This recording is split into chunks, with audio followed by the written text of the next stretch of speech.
All right. Hello, folks. Phil Gallagher of ThrabenU here for another legacy video. Today we're going to start off with a little bit of a story. So SCK178 sent me an email a few days ago saying, hey, I love Bitterblossom. Bitterblossom is like my favorite magic card. I keep trying to build these Bitterblossom legacy decks, and they don't quite work. I've tried some tribal stuff. I've tried some Uro stuff. I'm going to throw some money at you, and I want you to build me the best Bitterblossom deck possible. All right. And so we did some emailing back and forth, and I said, hey, what do you think of a Deadguy Ale shell that goes and uses Zealous Persecution to make them stronger? And they were on board with it, and so I started sketching out the deck. Now, let's not use that. Let's use this.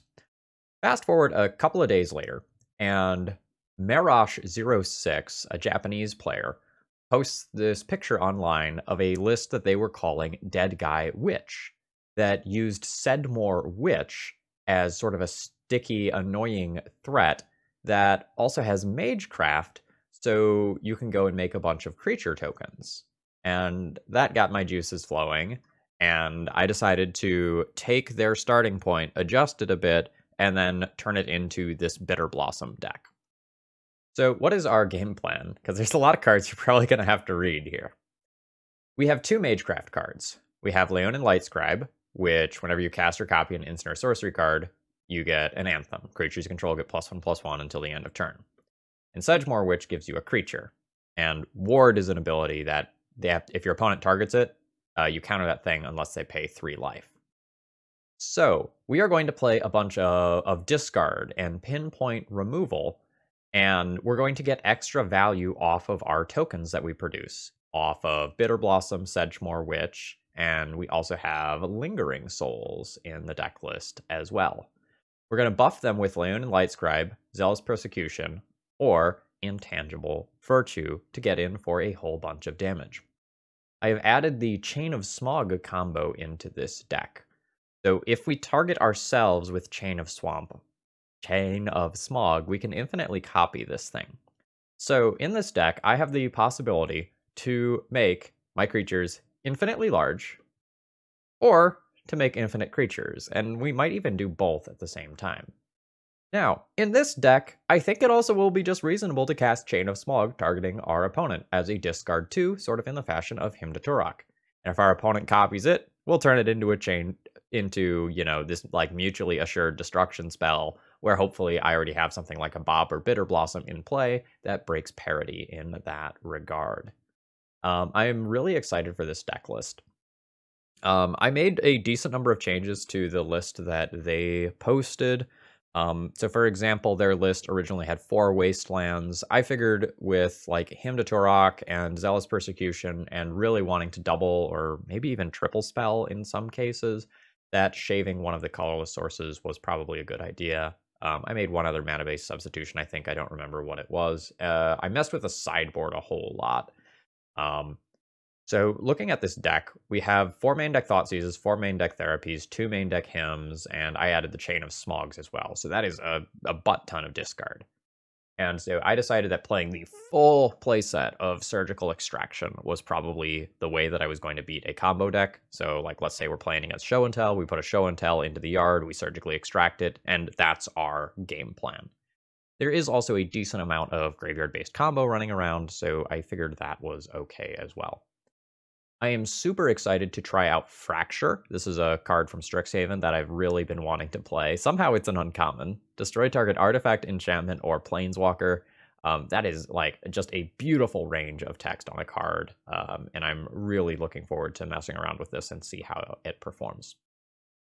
To talk about something, I am a tiny bit worried about the amount of life loss that is in this deck between Dark Confidant, Thoughtseize, and Bitterblossom. So I'm a little skeptical about Shambling Vent. This was something that was in the original mana base, but I think the endgame life gain here is worth coming into play tapped in the early game. Kambal was something I was toying around with. It bounced in and out of my drafts of this deck a couple of times, but ultimately I decided that little bit of extra life gain in the sideboard is good, and it's also something that's fine to bring in versus like both combo decks and like mid-range or tempo decks.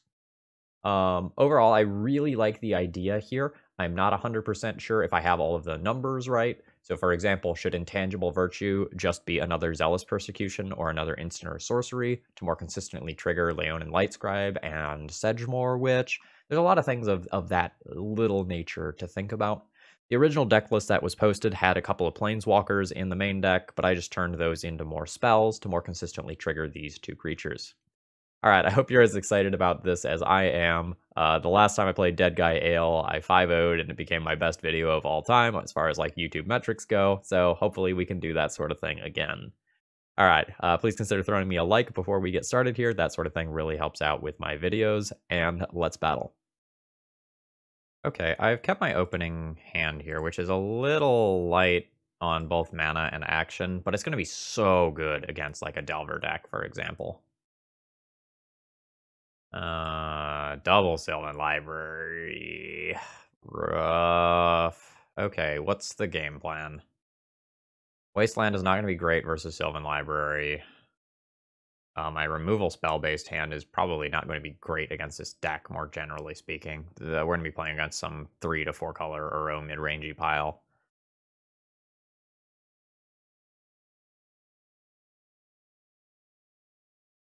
Am I just hoping to, like,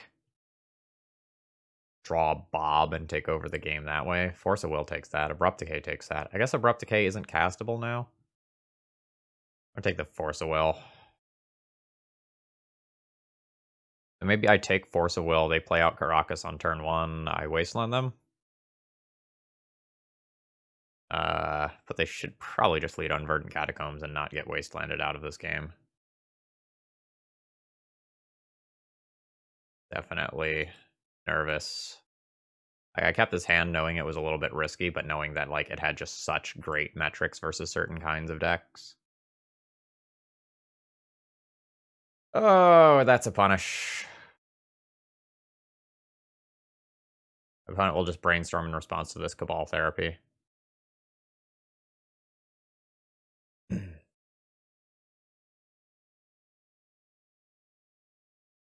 think that means I'm just supposed to cast my creature this turn and Cabal Therapy them next turn once they're tapped out, and I know I can get some hits in. That would have been a reason to take Brainstorm next turn, or last turn.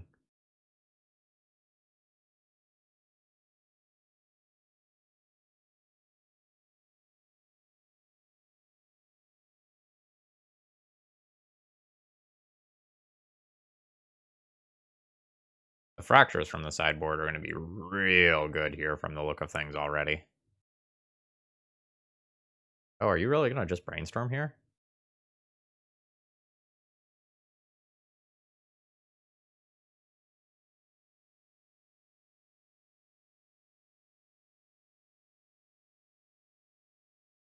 I guess I can see it.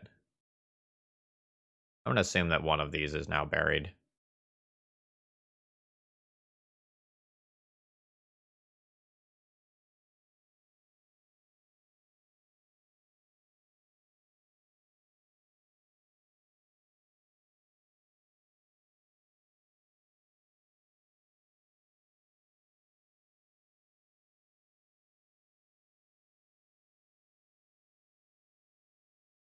I'll name Abrupt Decay.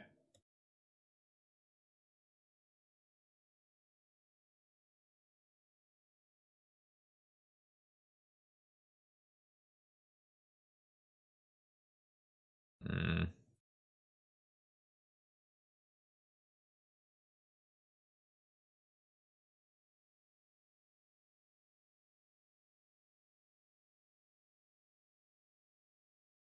I could Wasteland my opponent off of this drop and pray. The top card of their library is probably Sylvan Library. If I Wasteland, I then can't Lingering Souls. At least not immediately. Am I beating my opponent if they play Fair Magic? Probably not. Yeah, let's try to keep my opponent from playing Magic.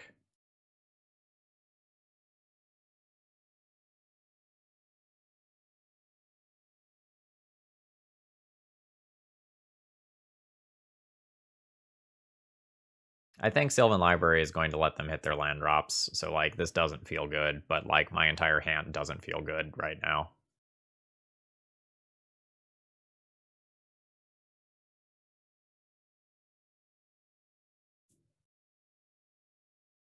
I'm unsure if Caracas is like a metaphorical colorless land in that it's there just to bounce Uro, or if my opponent does have oh ho ho ho ho ho ho.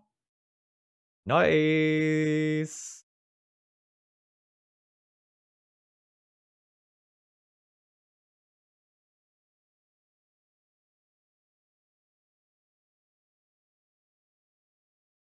I'm a little bit surprised that my opponent didn't just take some damage last turn to try and get through the cards on top of their library.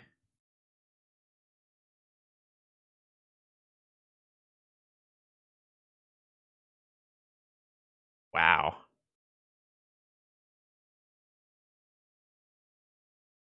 We'll be doing this pre-combat to get my extra damage in.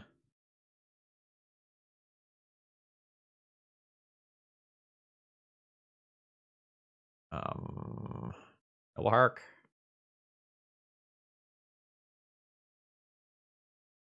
Probably just Noble Hark.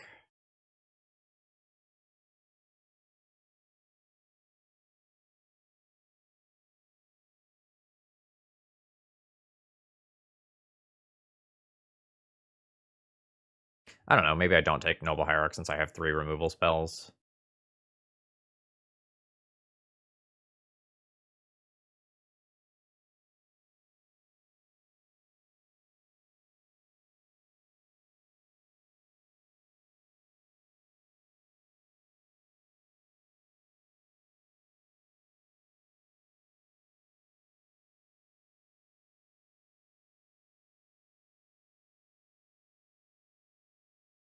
So now my opponent can shuffle away whatever cards have been on top with Sylvan Library for the last few turns, kind of clunking things up.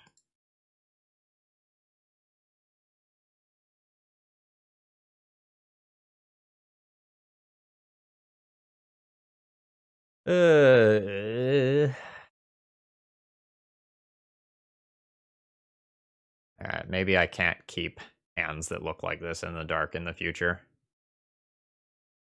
Like, I need 3 for Lingering Souls and Sedgemoor Witch.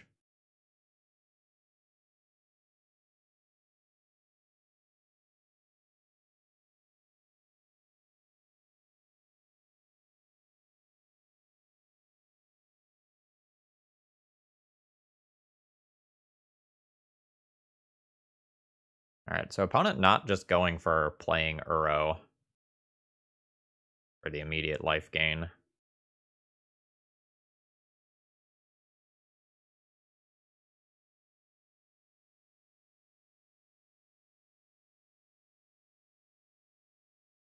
My opponent plays a creature. I'm not 100% sure whether or not I'm supposed to remove it on their turn.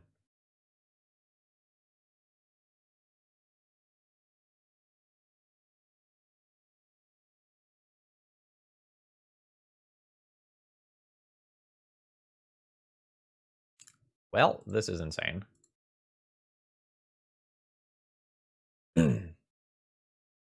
Like, it's good with Cabal Therapy. My opponent has used some other things. Like, this has evasion. I can answer an Uro that gets into play. Technically answer 2 Uros that get into play.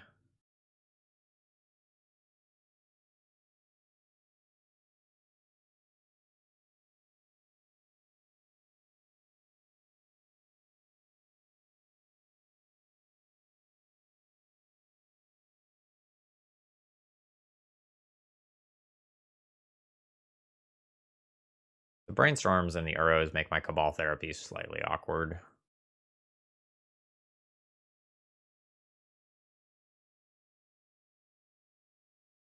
They didn't leave up... No, they couldn't leave up Brainstorm there, rather.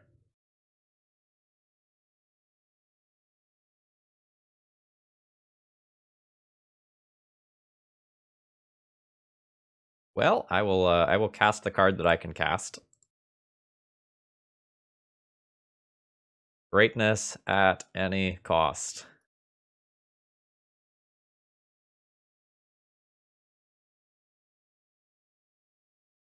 Ooh.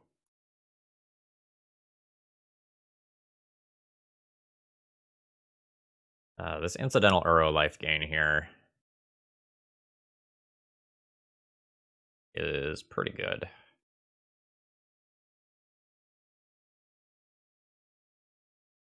This game is going to go on for a very long time because I'm going to Swords to Plowshares in Uro, I think.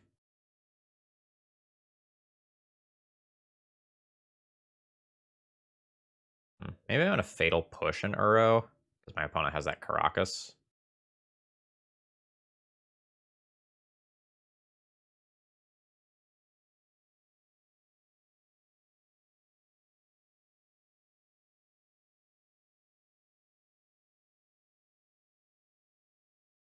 The fact that my opponent just has that other Uro chilling is a huge problem.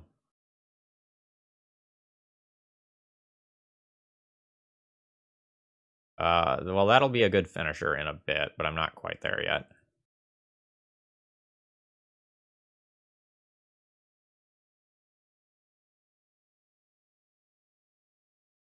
Yeah, this doesn't look the best.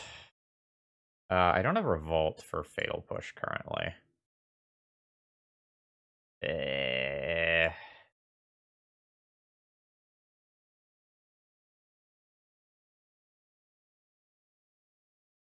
My opponent might just take the 6 life here rather than bounce.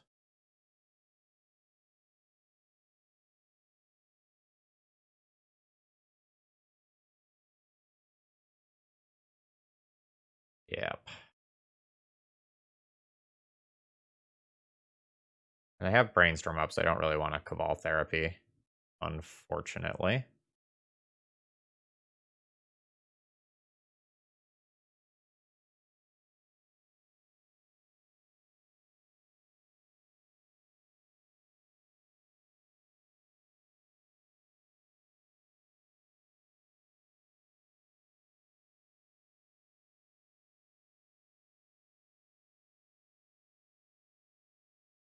I'm going to assume there's still an Uro there. There's no reason that should be shuffled away. But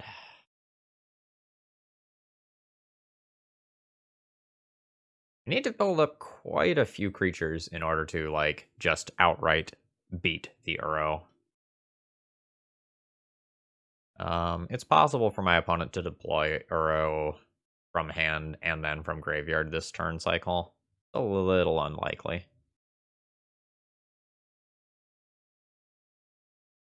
Alright.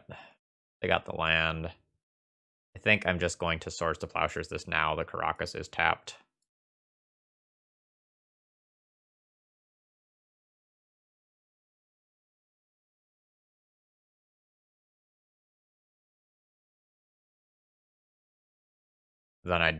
Then I give them their mana this way. Like, they can use their mana for something else, but they don't get the second card from graveyard. Rough.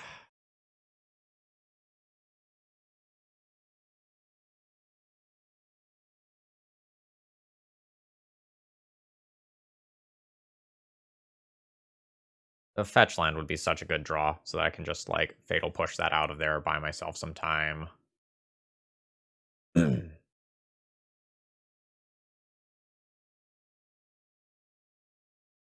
There's some hesitation on my opponent's side, though.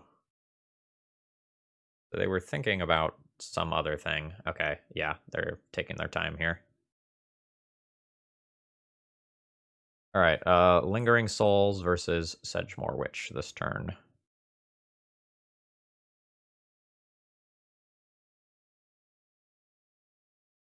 I think I'm gonna... Well, I'll attack first. But then I think I'm gonna play the Witch.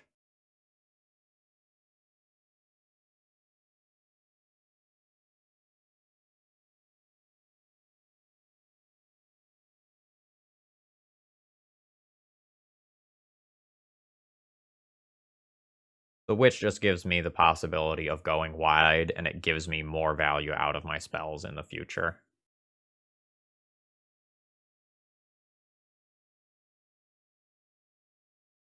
It also makes the Cabal Therapy free, in that, I can sacrifice a Fairy Rogue and turn it into a Pest.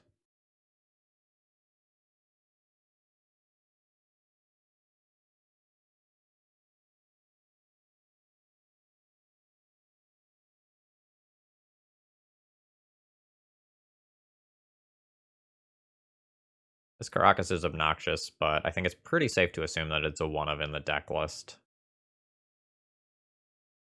Since my opponent doesn't have other white.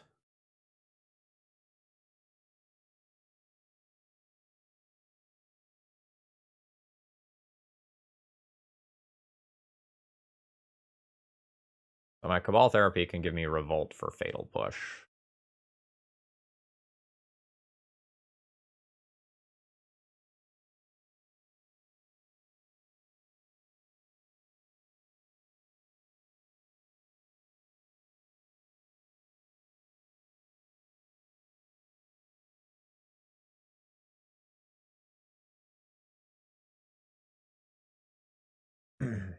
Attack for 5.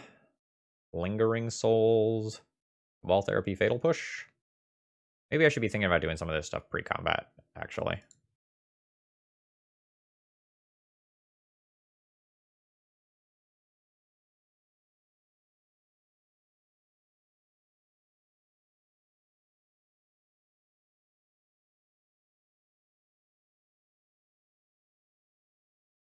Cabal Therapy.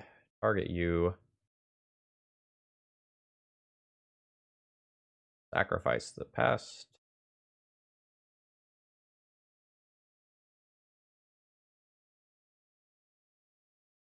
I just name like a Force of Will here.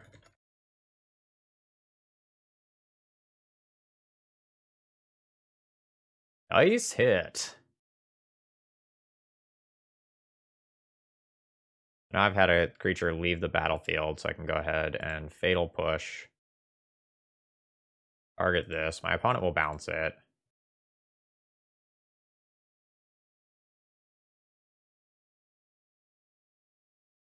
Opponent will not bounce it.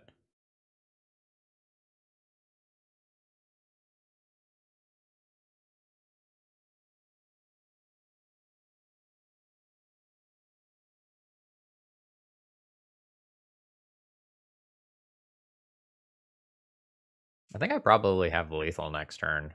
3, 4, 5, 6, 7, 8, 9, 10, 11, 12, 13, 14, 15, 16 damage. Yeah, that's lethal even through 2 Uro life gain situations.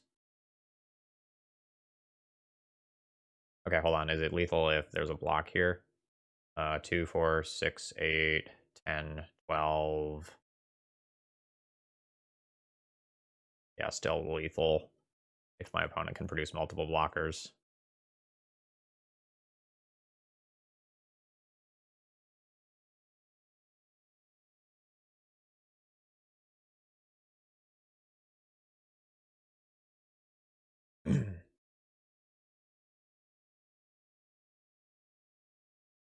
The menace here is really nice right now.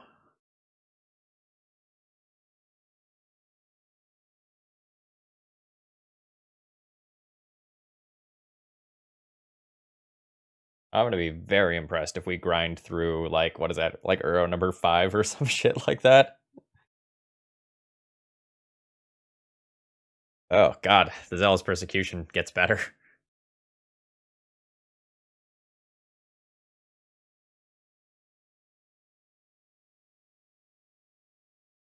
This is 3 to activate.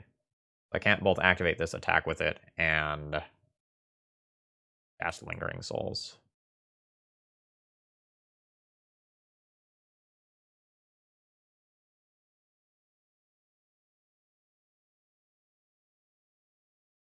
Rubland.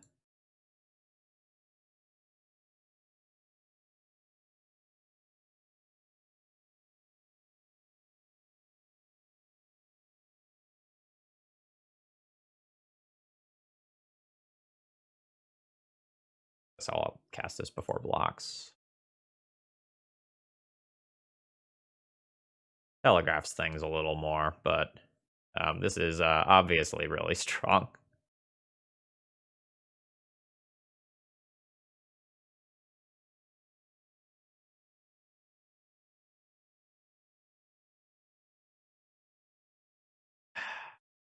Ah.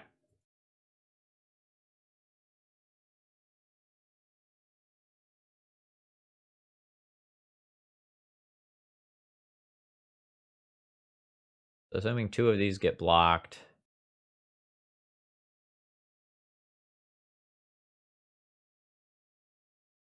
I get some damage in. My opponent could take 6 and kill the Sedgemoor Witch. Yeah, I think I'm just trying to kill my opponent by going wide here. I'll send in the Witch, that's fine.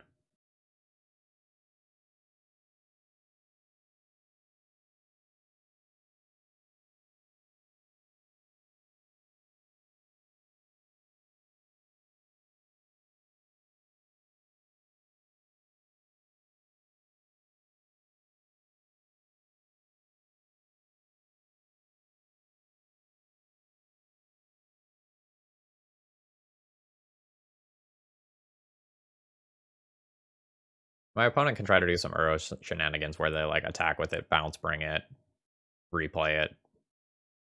My opponent could get 9 life out of this, going up to 12. 1, 2, 3, 4, 5, 6, 7, 8, 9, 10, 11, 12. But then they have a defender.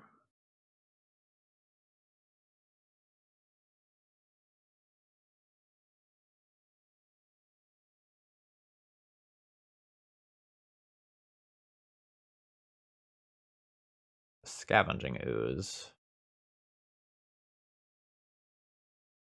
Creatures in graveyard. 1, 2, 3. Yeah, okay.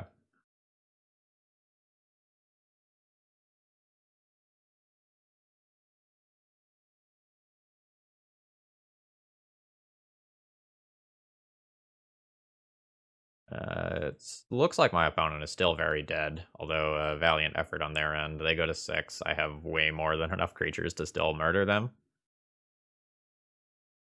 I don't believe that we are winning this game. Oh wait, hold on. They go to 9. 1, 2, 3, 4, 5, 6, 7, 8, 9, 10, 11 different creatures. I can just take this hit and then swing back and kill them, right? So this gets blocked. This gets blocked. 1, 2, 3, 4, 5, 6, 7, 8, 9. Yeah, no block.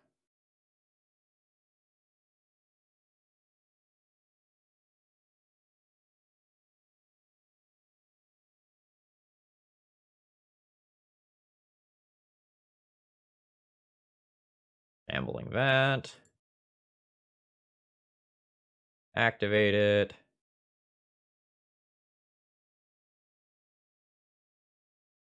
Attack with all. Yo, this Sedgemoor Witch card is legit.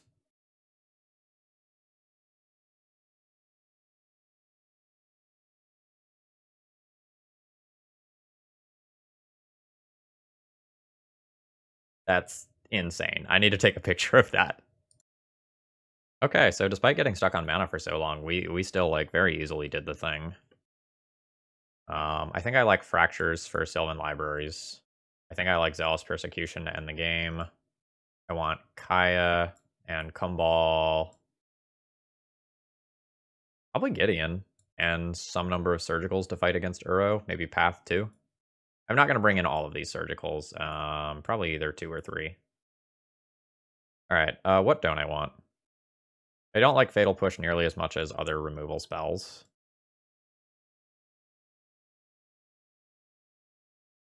I don't know that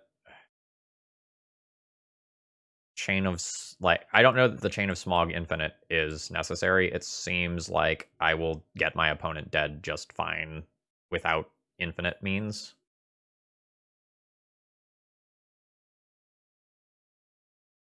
What about Therapy?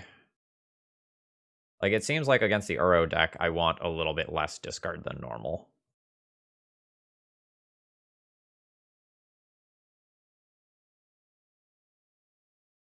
I think I keep the Thoughtseizes for how proactive they are.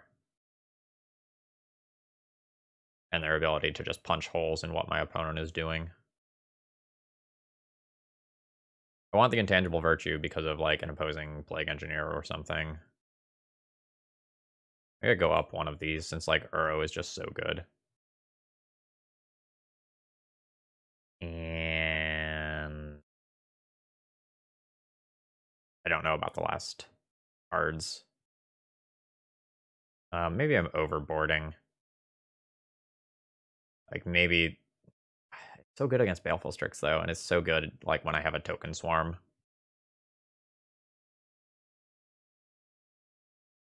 Am I overboarding with Fracture? Oh, Sylvan Library is really good.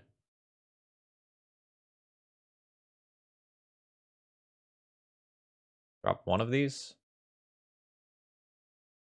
I'm going to have to revisit these numbers in the next game if we go to a game 3. This one is going to be an easy mulligan. Like, I just have too much mana here. I don't have a plan. I have a plan.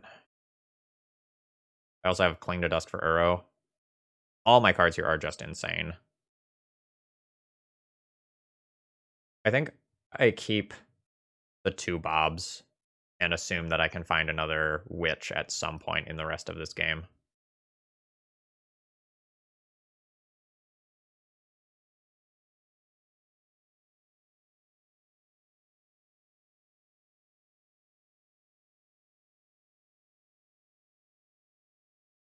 So the plan is just Bob into Bob. I'm not going to play the Cling to Dust as like a cycler early. I want that for when the first Uro hits the graveyard. Hello!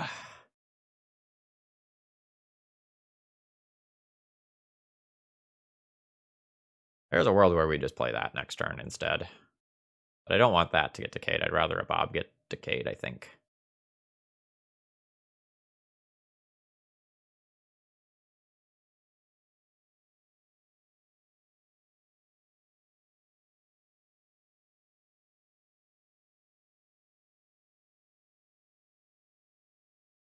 Bob, draw me towards removal to get rid of the ooze.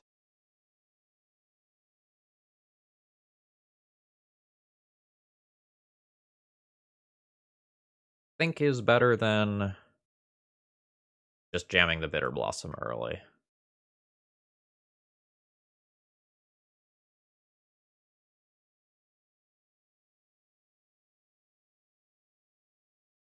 Really?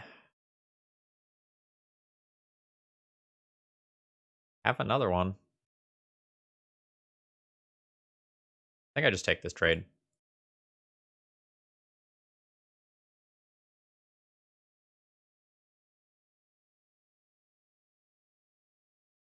Like, I have 2 different things that tax my life total, 3 if we count this surgical that I'm going to cast if they cast an Uro here.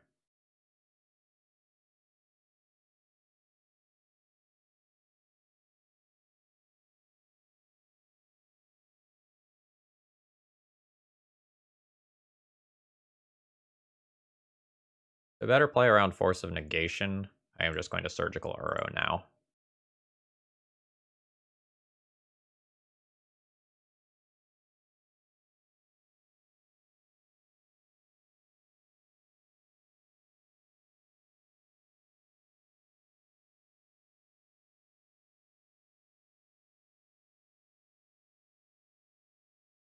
Okay, so my opponent is Grafdigger's caging me for presumably Therapy and the Lingering Souls. That's fine. How do they win now? 2 Borrowers, 4 Strix, 1 Leovold, 1 more Ooze? Alright, they don't have actually that many ways to kill me. They also don't have all that many removal spells.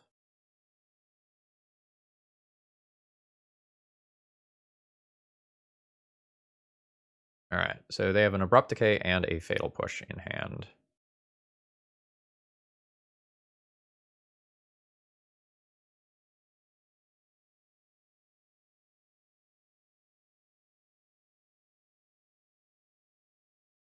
Turn this into a card.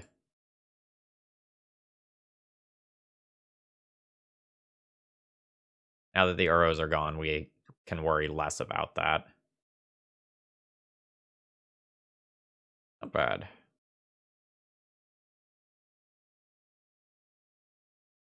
Not great, but not bad.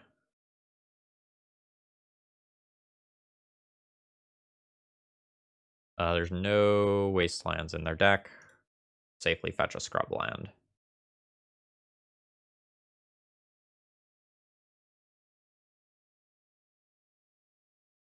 I would like them to answer my Bitterblossom with Abrupt Decay. That eats up more of their mana.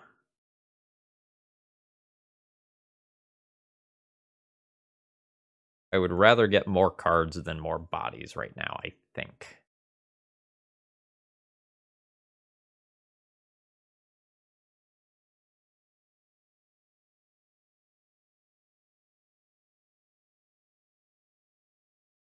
Okay, nice.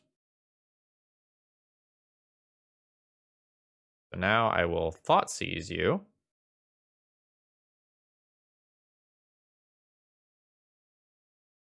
We'll take the Fatal Push.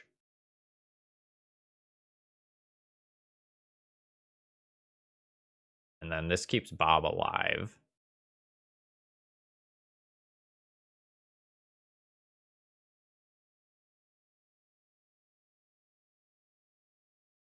And they can 2-for-1 themselves with Thoughtseize and Grafdigger's Cage in order to answer my Bob, and I'm good with that. And then there's a couple of creatures in Graveyard for my Cling to Dust to do some work later.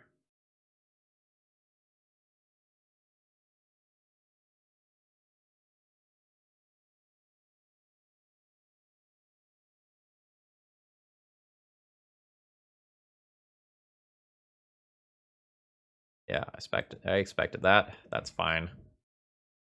The Bob will do more work than the Noble Hierarch in terms of combat damage and impact on the game. Oh, Gideon. Nice.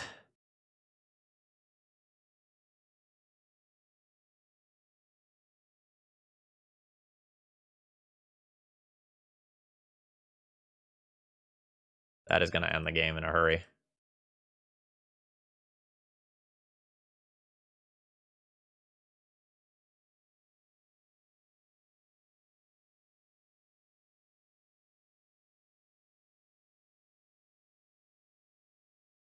I don't think I need this end of combat. Stop. Remove that. Call it a turn. Next turn I have 5, 6, 7, 8, 9 theoretical damage.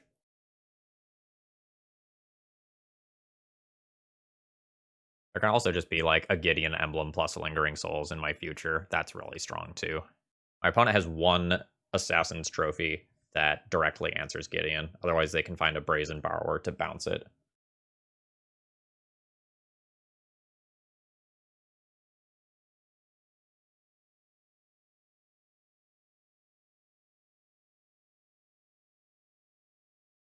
Like they could bounce it and Thoughtseize it, for example. Yeah, there we go.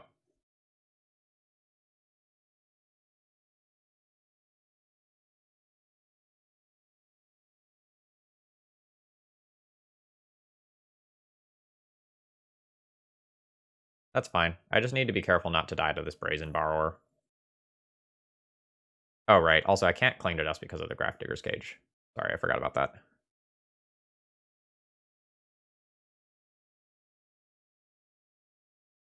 Caracas.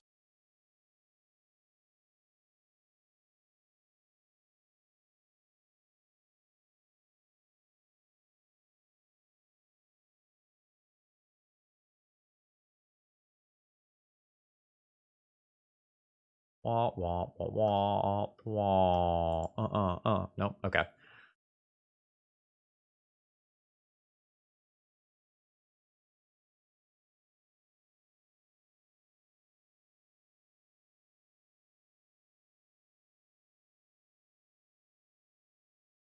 Alright. Do I want to surgically extract an Abrupt Decay to take one card out of their deck? I don't think so. I think I'm just going to hold my Surgical for a Magecraft card.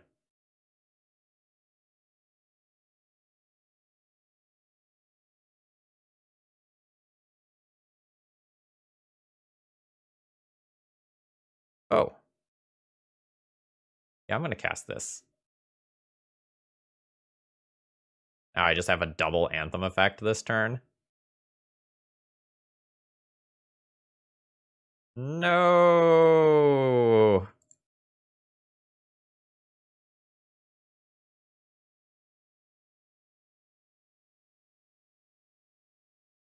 You can only block creatures with flying, right?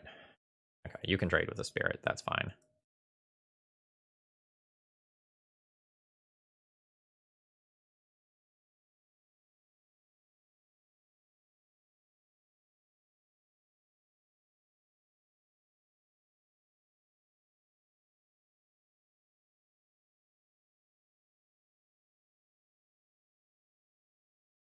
My opponent is going to try to 2-turn clock me with Brazen Borrower, attacking for 4 twice.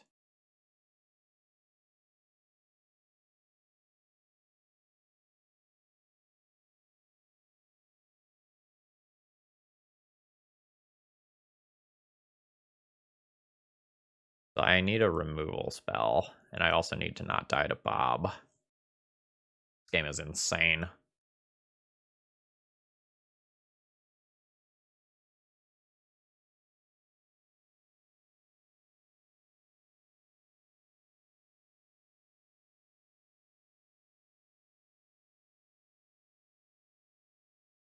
What is in their hand? It could be a land that they're not playing out. It could be a Force of Will. It could be a removal spell they're not using yet. I could technically surgically extract myself to thin my deck. Like, say, surgically extract my 3 remaining Thoughtseizes. But I think if I have to go defensively, I can just hold back some spirits and just hope I don't die to Bob.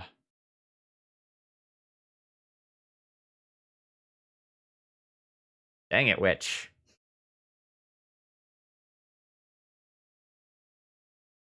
It's so unfortunate they had the the other Force of Will to pitch, so that like I didn't just have the kill with the Leon and Light Scribe the previous turn.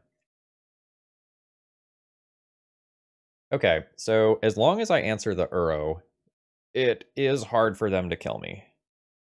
Like, I confirmed that strategy as being good. 3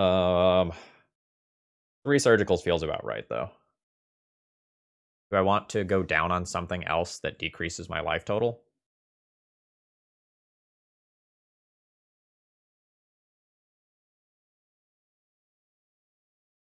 Not really. The cards that decrease my life total are pretty darn good.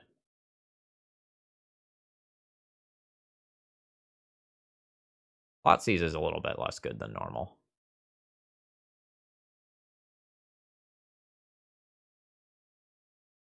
Yeah, what if I go down on Thoughtseize?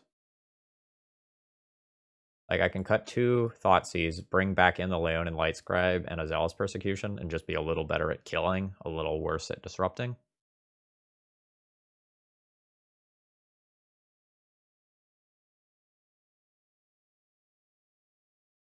I don't hate it.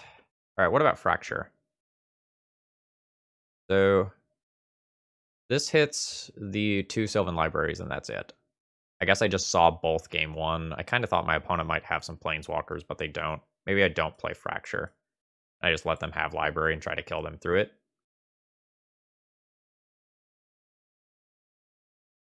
So I could bring the 2 Thoughtseizes back in. I could Plague Engineer for Baleful Strix and Noble Hierarch.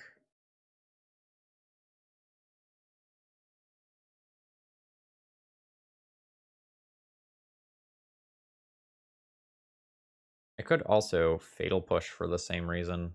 I could Chain of Smog to just try to go infinite.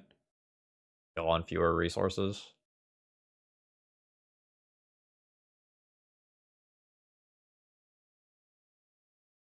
I still think that's kind of bad versus Uro.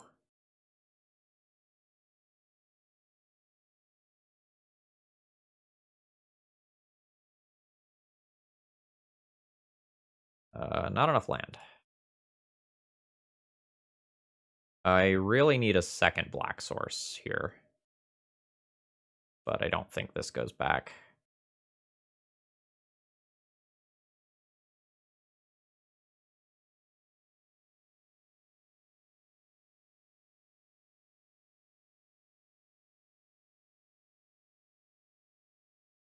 Alright, let's see if we can punch a hole. What am I most scared of in the early game? My opponent having a clock, probably.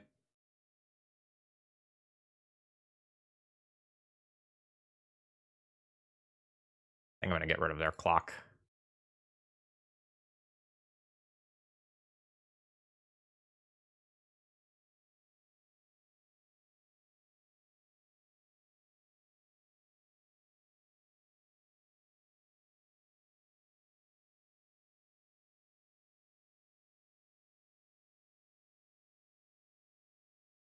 Land's good.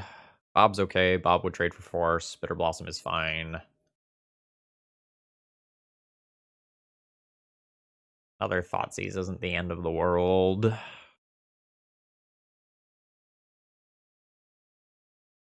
Caracas would be good.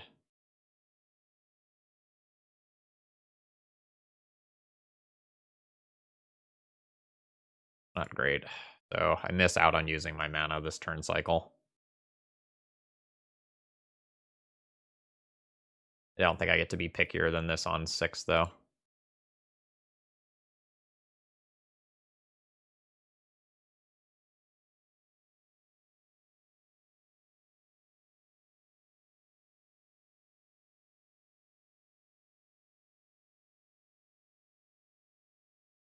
Like my opponent probably drew a Baleful Strix.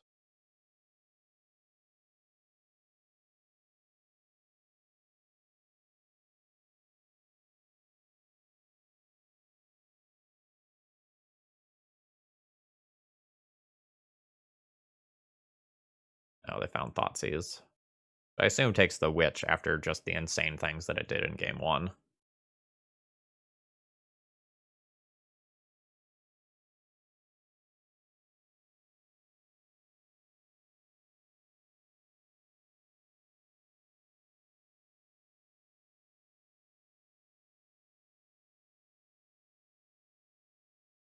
I also can't guarantee that I know this stuff anymore.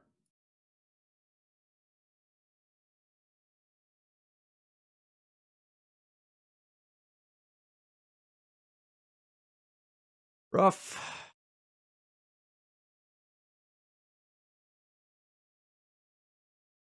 So my tokens are now out of range of the 1 Plague Engineer that's in my opponent's deck.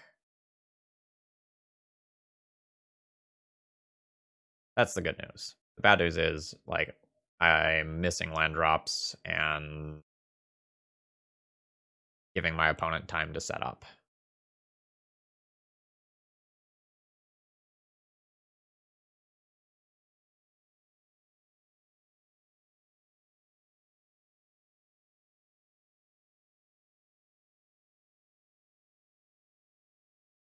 Guess I just kill this Strix. Like, I just take this 1-for-1 trade so I don't take a bunch of chip damage from it. That feels so bad. But I think I'm just going to really respect my life total because of, like, the impact that Bitterblossom and friends are going to have on my life total later on.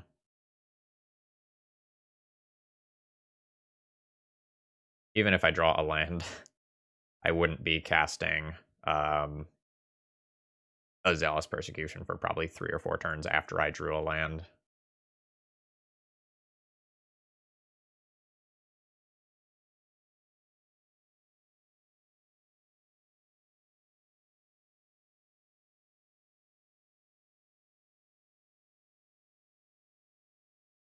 Didn't you learn last time to leave up Caracas?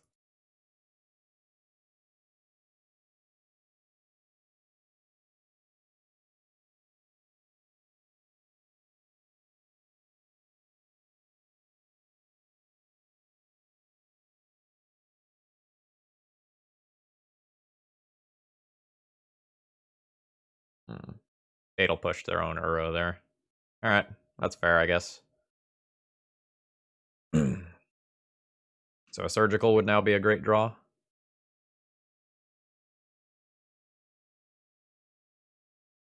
Alright, Cling to Dust works too.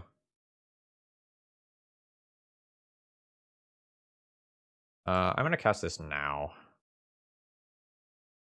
It plays into Force of Negation, but plays around Hardcast Force of Will.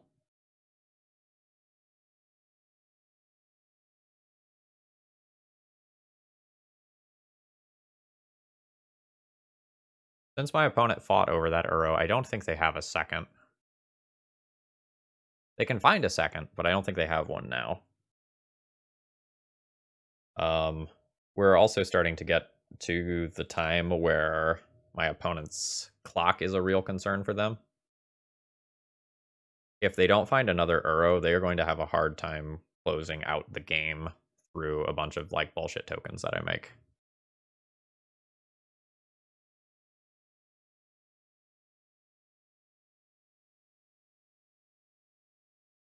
Alright. Nothing there that I currently want to extract. I want to extract an arrow if my opponent plays another.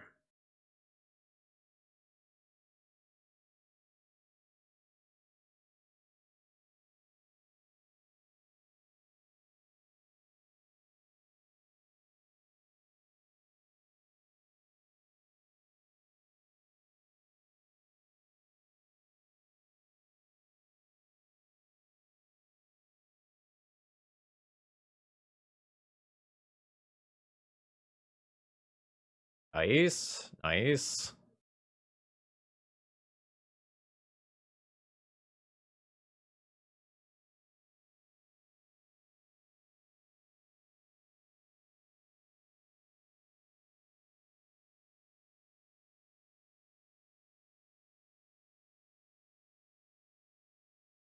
No Spell Pierce in my opponent's deck right now.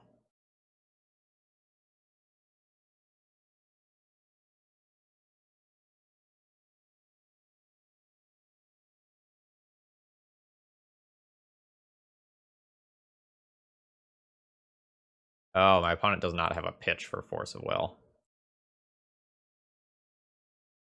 Alright, let's take a new snip here.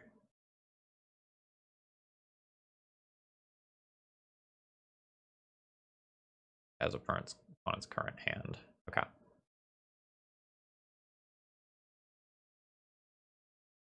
Alright, a land. We're in business. My opponent has 2 Abrupt Decays, Fatal Push, Ooze.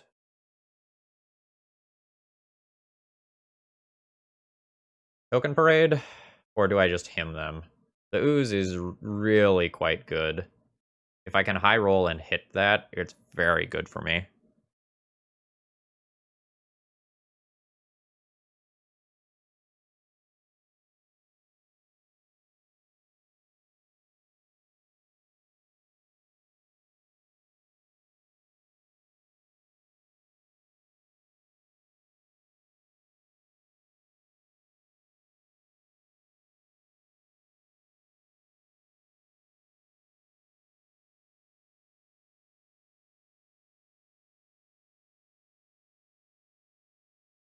Okay, this is good for me.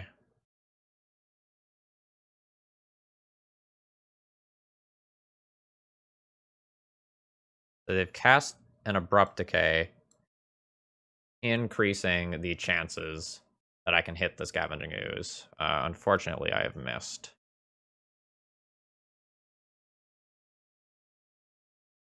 That's fine, though.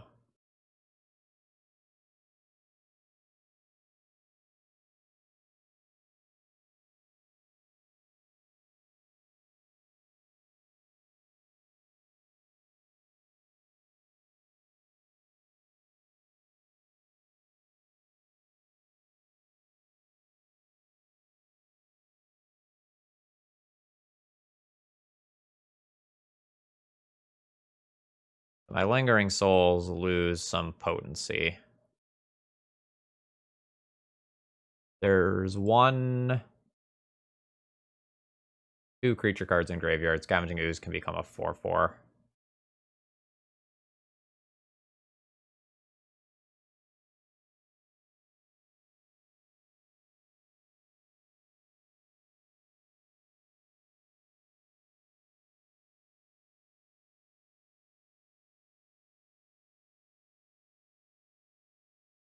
Is this just my opponent eating something on the way out?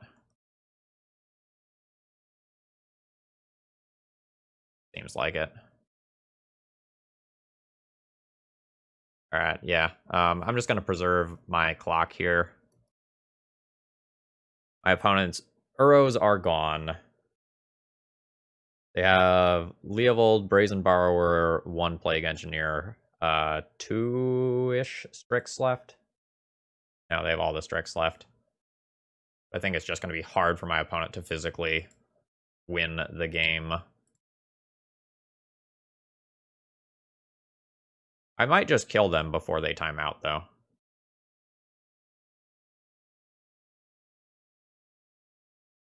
Alright.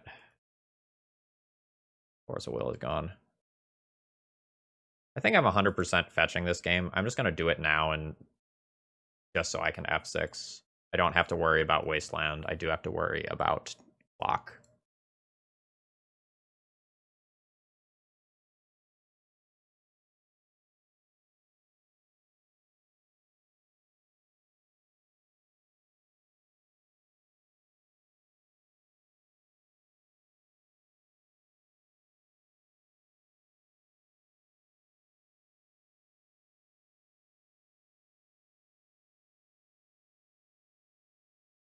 I know they have Graft Digger's Cage, so I want to cast the back half of that one first.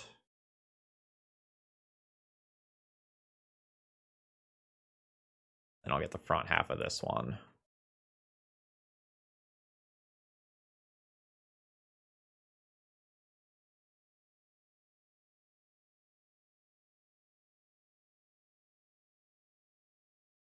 Seems good.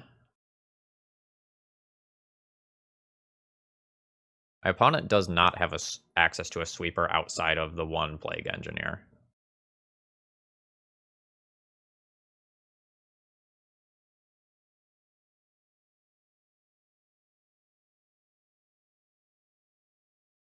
I don't think I'm exaggerating when I say it's Plague Engineer or Bust right now.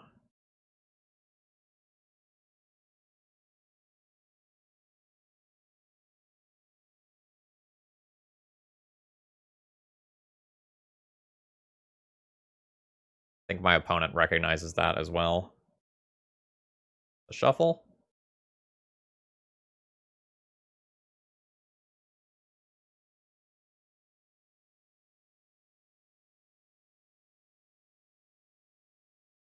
Leovold.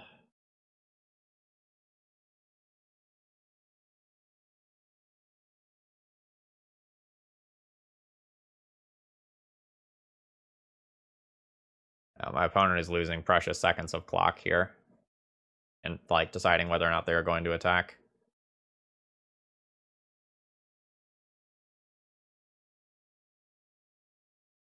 I will take that damage. That's fine.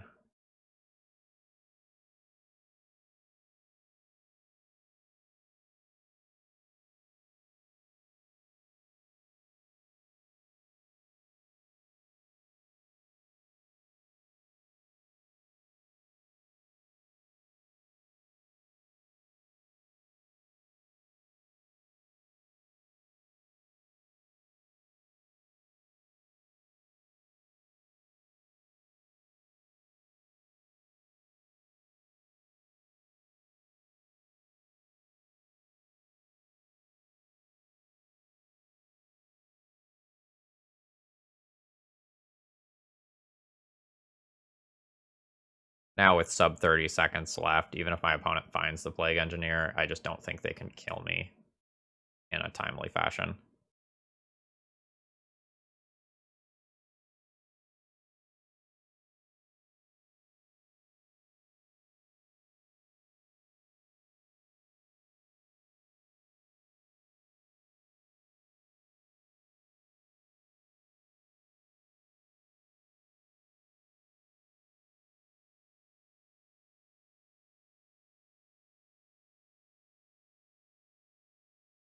GG's, opponent.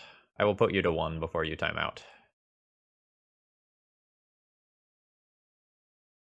What a crazy match. Well played to my opponent. This is an opening hand that has a lot of mana, but doesn't really have a plan. I would not fault someone for keeping this, but I like opening hands that have a plan, and this one doesn't have one. I think hands that just have like a Bitterblossom or equivalent are just going to end up being better. I'll keep this and bottom the Chain of Smog.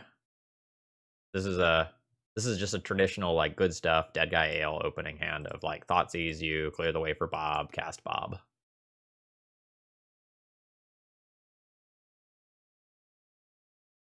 Oh!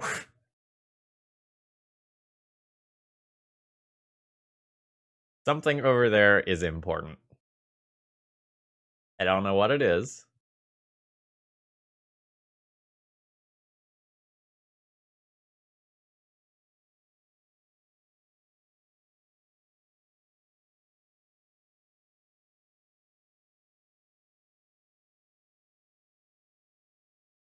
Hmm. So my gut says with an aggro play like that, my opponent is on a combo deck. Maybe show and tell? Or anything else that would really make sense?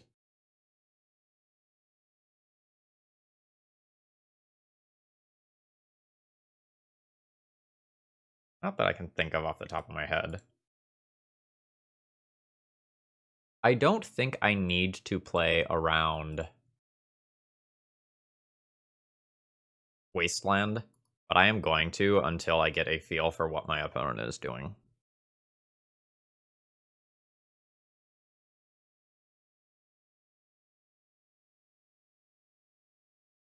Alright, show and tell. Please dump in a creature!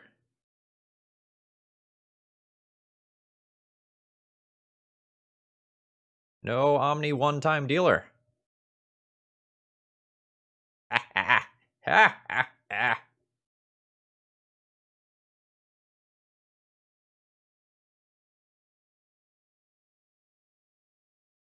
So in the end step, we'll bounce this, and the reason to wait is specifically because if they draw some cards, they can play out artifact mana. So I think if my opponent was going to draw cards no matter what, it's correct for them to do it in their main phase, so they potentially have to discard fewer cards. Holy shit! Wow! I did not expect the draw 14 there. I'm going to be wastelanding my opponent's City of Traders, crashing in for half of their life total, and maybe doing something else too. I guess my opponent is going to try to, like, Omni, Show and Tell, Emrakul next turn, pretty much no matter what. Like, that's how they win. That's their plan for winning, I should say.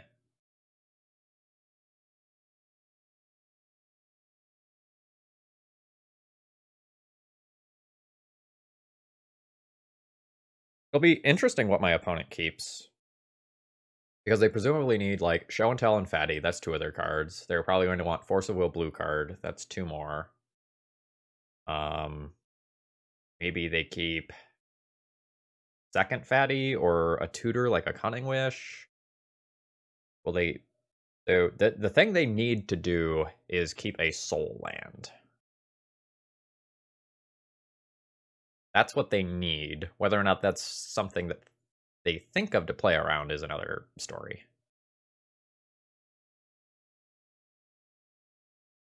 Okay, so my opponent discarded notably a Daze and an Emrakul, and then the Emrakul is going to shuffle all of this stuff back into their deck. Fatal Push, not really a card here. Thirst of Plowshare is also not really a card.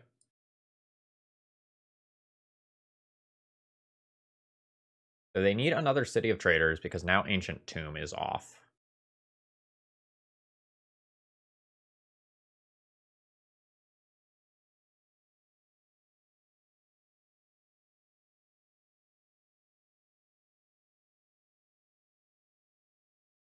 All right. See what you got, opponent.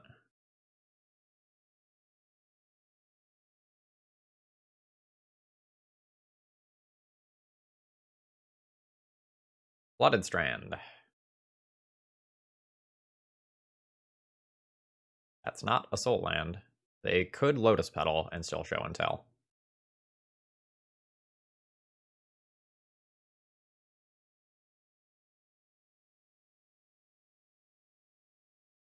Nice. Woo-hoo-hoo. Getting game 1 is a big deal. because this means that in one of these two other games, we can likely go Thoughtseize into Surgical. All right. I want Deafening Silences. I want Surgical Extractions. Fracture is technically playable, but I don't think I am going to try to fight over the Omniscience itself. I think I'm going to try to fight their hand with discard. There are other cards I could bring in here, like Cabal. Cabal will probably get in here. All right, I do not want Swords to Plowshares. I do not want Cling to Dust. Do not want Fatal Push. Chain of Smog is totally reasonable. Zealous Persecution is eh. Like, it just, like, slams the door and hurts. That's worth something.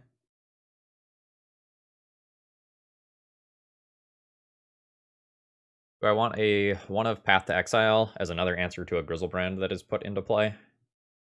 Really?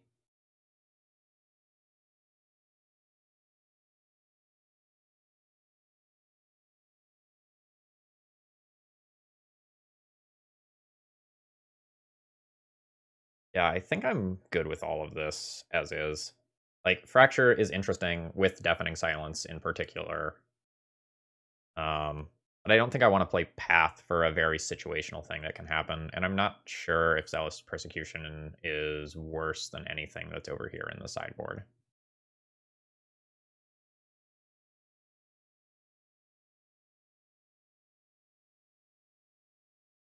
Oh, the mana does not work with this hand, but otherwise I would snap this off.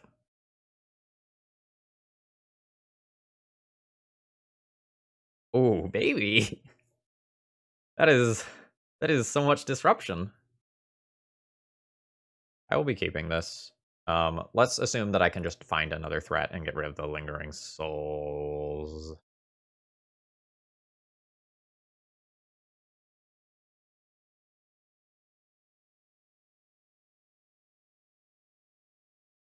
Now I will have to make a choice on turn 1 about whether or not I want to Deafening Silence or Cabal Therapy.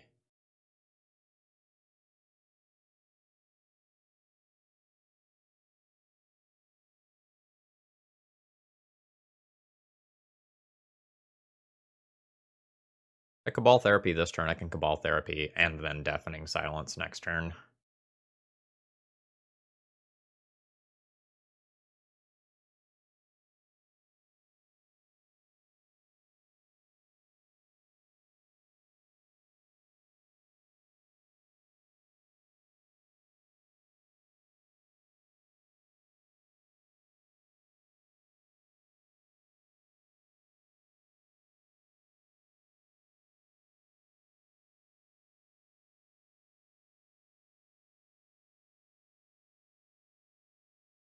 We're going to name something of medium quality that might still be in my opponent's hand. Nice. So I hit, but the issue here is that my opponent's top card of library is somewhat likely to just be a show and tell. No, not.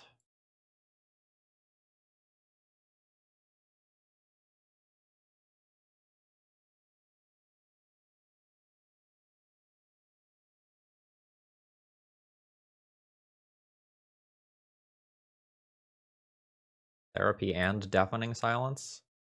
I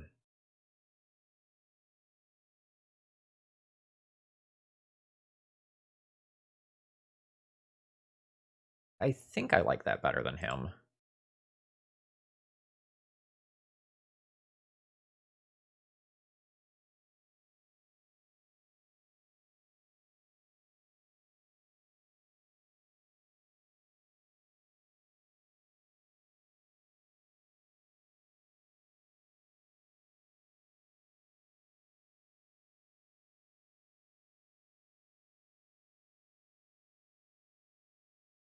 Oh, we got a double.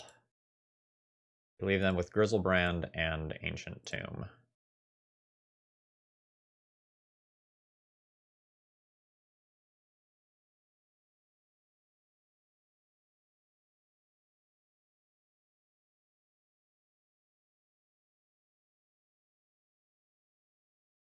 Oh, they have red in their deck.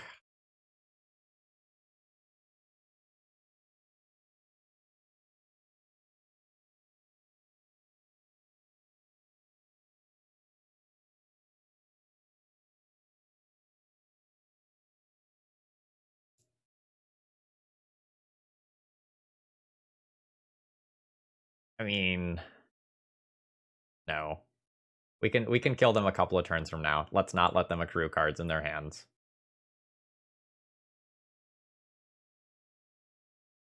Let's just take this here.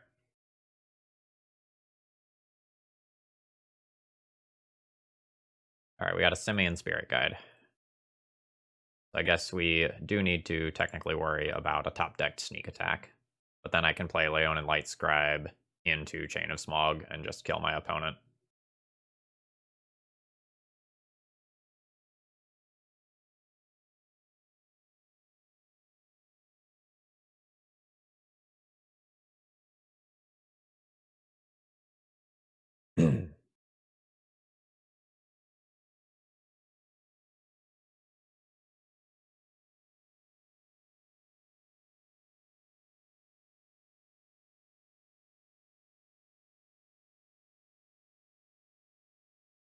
Now, my opponent's last card could be Daze, in which case this is awkward. Pass, but I can copy more than one, right? Yep, I can copy more than one. Yep. Chain of Smog. Target me. Black 1.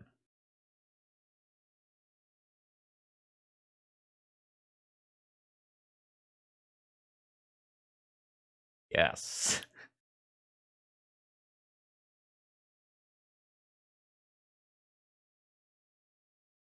Yes.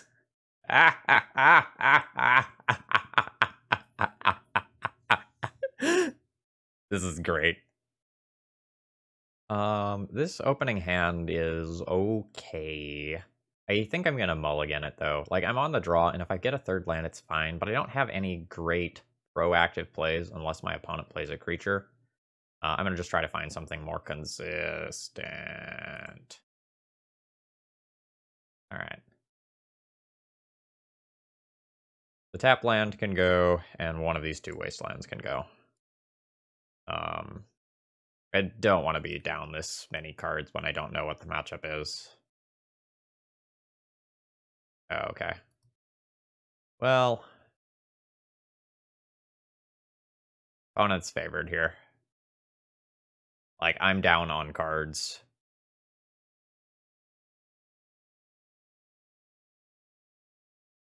Alright, my plan has now changed. At least I can kill the Emery.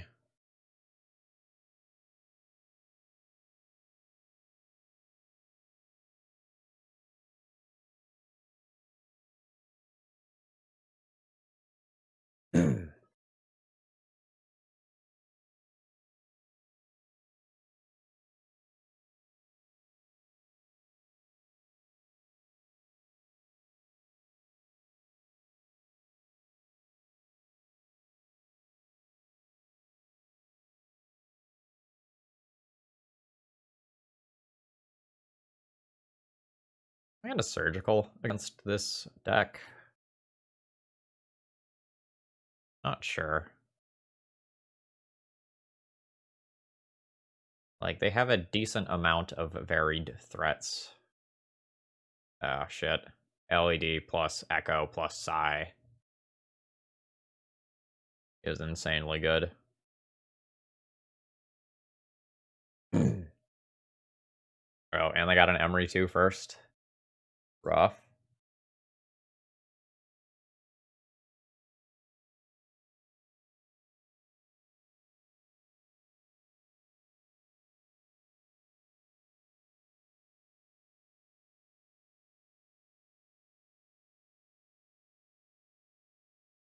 Yeah, my opponent is just producing things a little bit too quickly for me.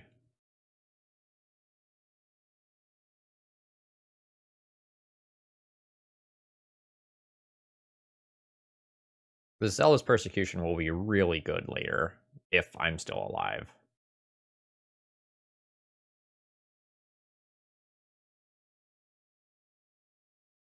I just need to pass the turn here. Hope that my opponent makes the mistake of, like, doing a bunch of stuff pre-combat. So that I can, you know, effectively gain some life. Not literally, but effectively.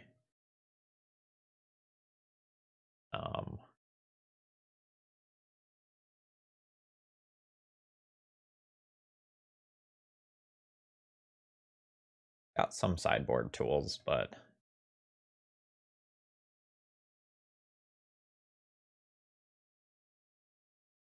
I don't expect to win this match.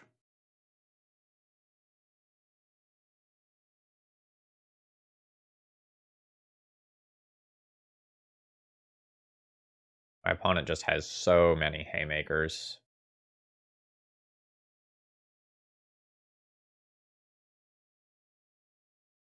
Yeah. I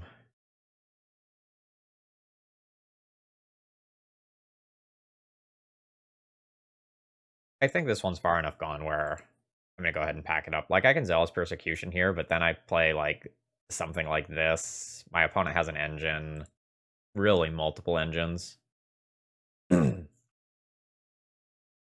Let's try to adjust.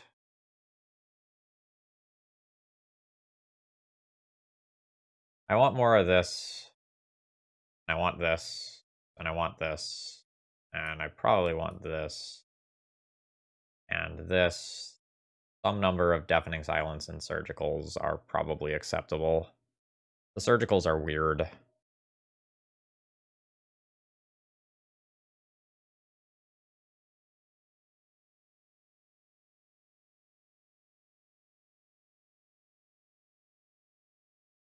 So the issue here is that my opponent is a little bit bigger than I am, while also being a little bit faster.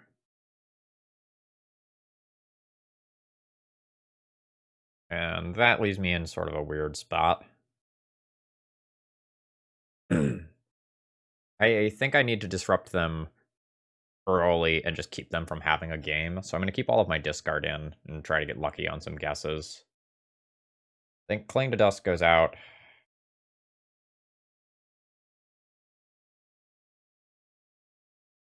I think the Chain of Smog Infinite comes out.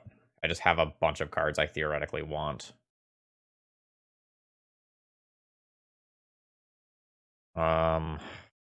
One Bitterblossom comes out, I think. Go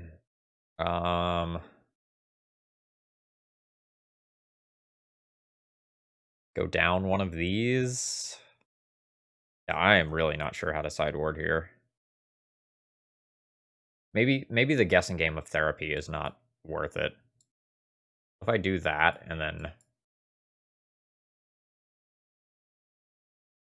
what about Deafening Silence instead of Surgicals? That could be reasonable. At least when I'm on the play.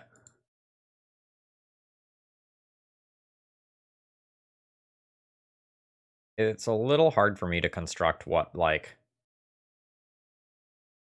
the winning hand looks like.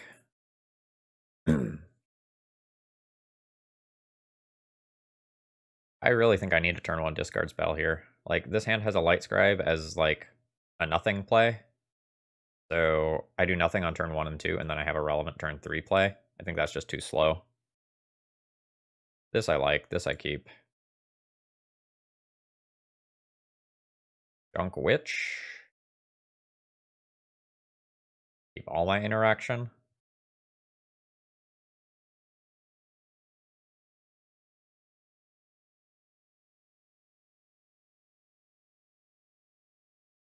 Junk Fatal Push. No. I'm gonna Junk Witch. I'm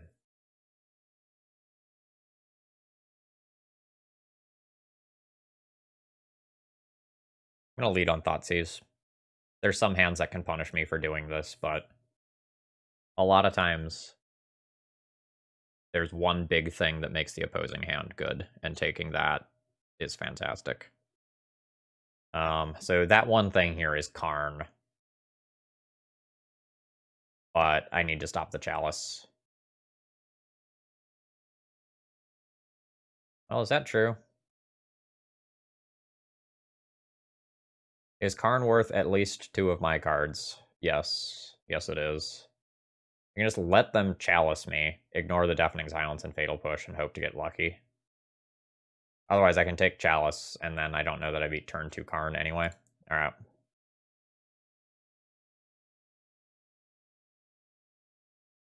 Not great for me.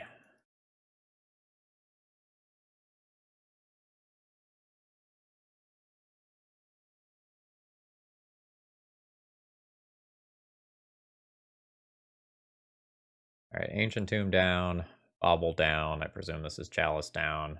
Yeah.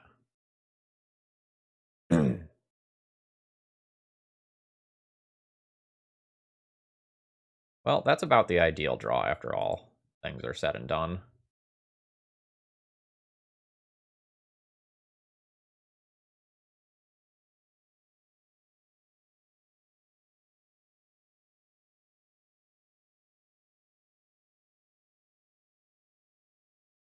So now my opponent and I are both essentially top decking. And we're looking to see like who gets to their banger first, who gets to their card that just really pulls them ahead first. I have a feeling it's going to be my opponent. Like, their Urzas are insane, their Karns are insane, a Chalice on 2 is insane, yeah.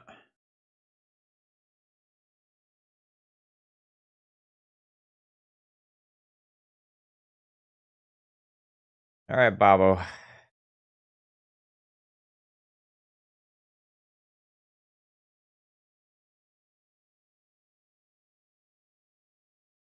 Not what I'm looking for, Bob.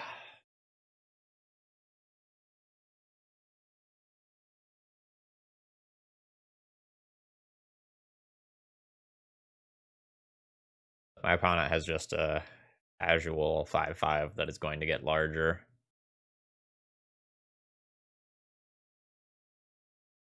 Combined with my Bob, that means I am on a very swift clock.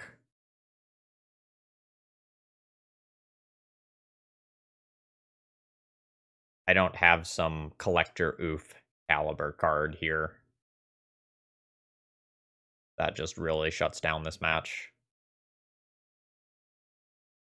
Nor do I think I'm supposed to.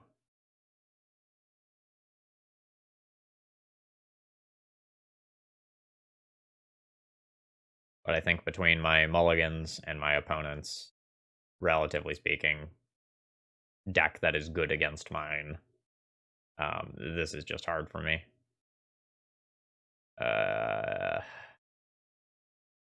Chalice on 2 is probably lights out for me. So, just to pull this up, Chalice of the Void is not one of those things that shuts off when you tap it like Trinisphere is.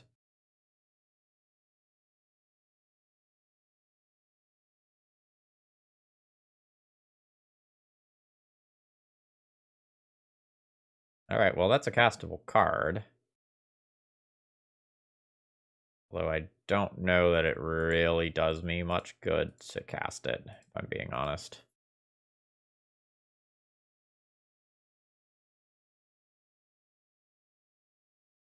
I more or less need to chump block with Dark Confidant next turn.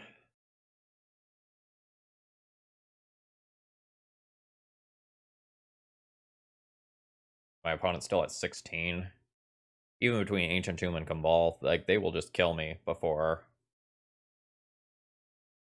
I draw out of this. There's so few things that get me out of this. Like, Vindicate's okay.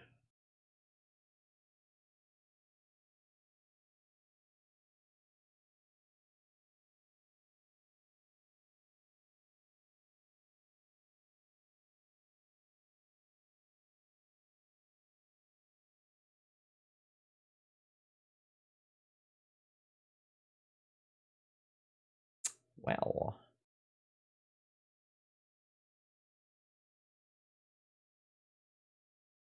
what's the plan?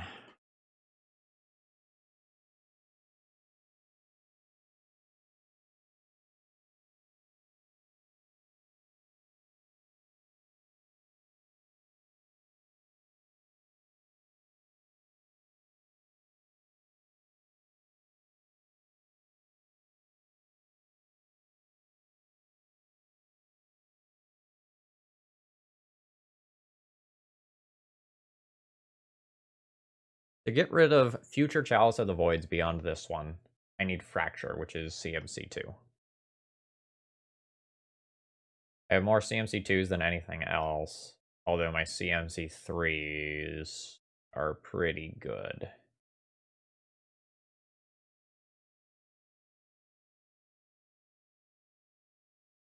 I can Vindicate the Chalice on 1, fetch Fatal Push, kill the Construct, and try to drag this game on.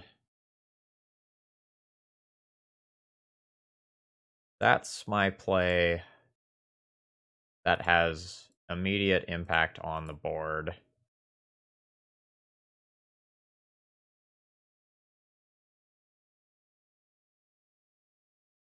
It doesn't exactly feel great.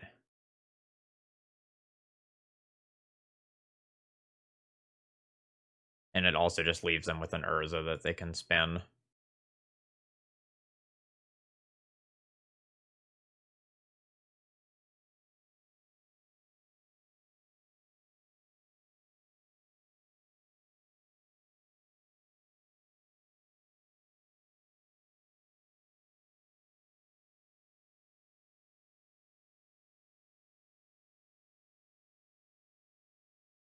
Alright, Gumball. You have some work to do.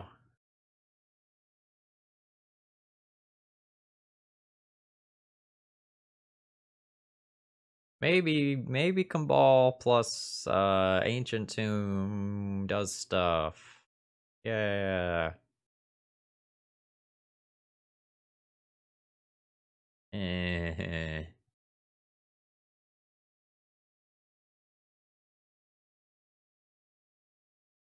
My opponent having a draw engine is obviously quite bad for me.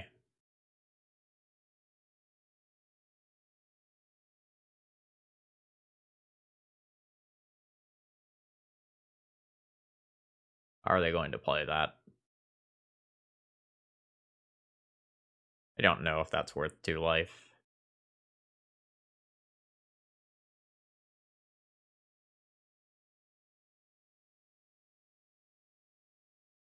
Seems like no.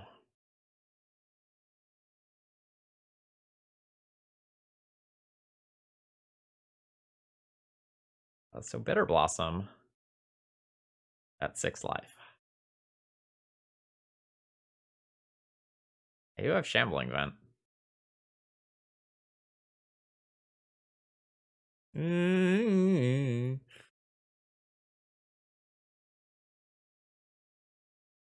What if I just attack him with Cabal and my opponent blocks with Urza? Then I just Zealous Persecution?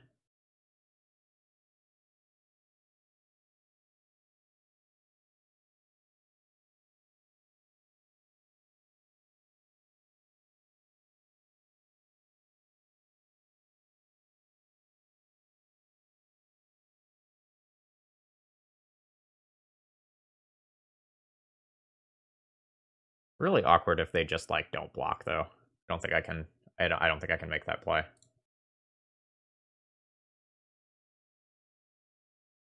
Fuck. Alright, well. I got lost in the... sauce for a minute there.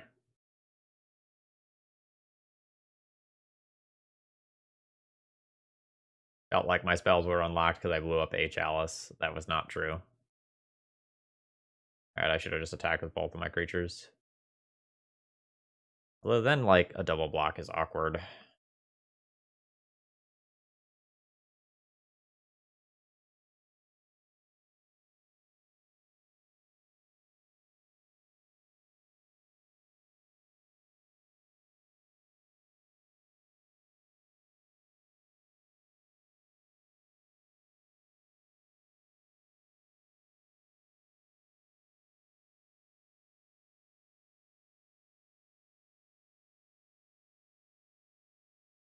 We're getting kind of lucky on these Urza flips.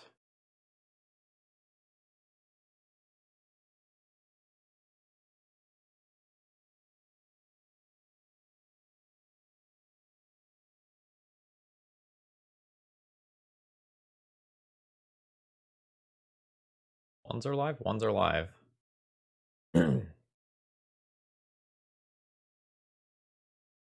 I guess I get rid of Urza.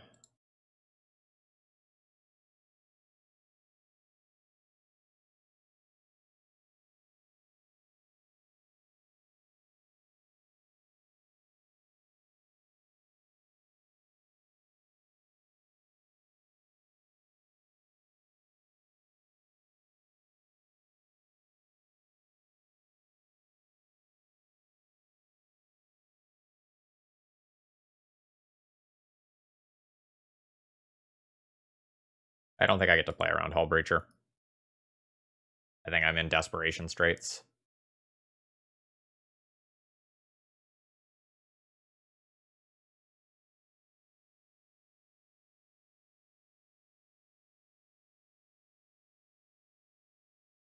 Alright, good. Opponent did not have it.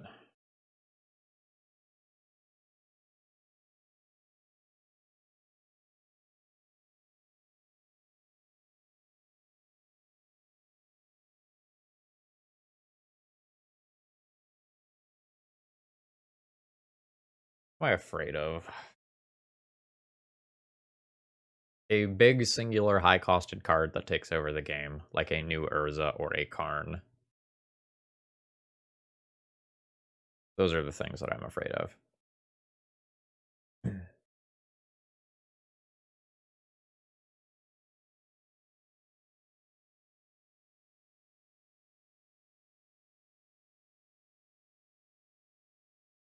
Alright.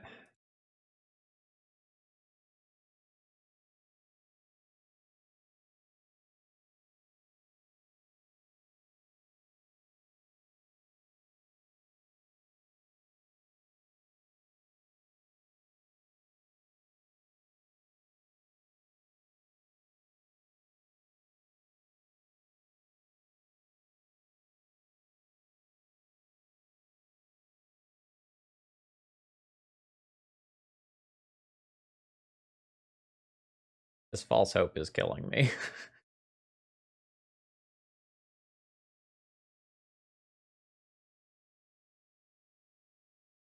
I guess I play this for some sort of like echoing truth based reason.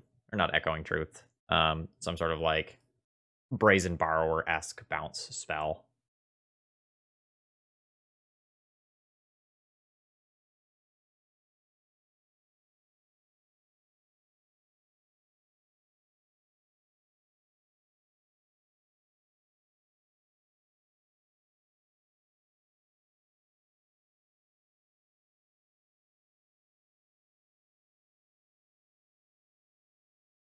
Alright, my opponent found Hull Breacher.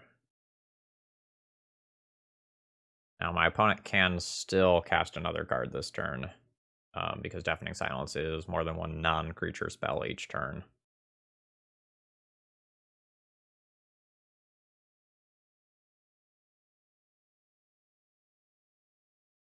I will trade Shambling Vent for Hull Breacher.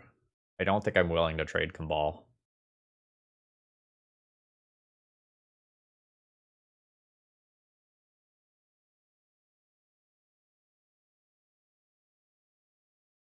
I gonna get echoed?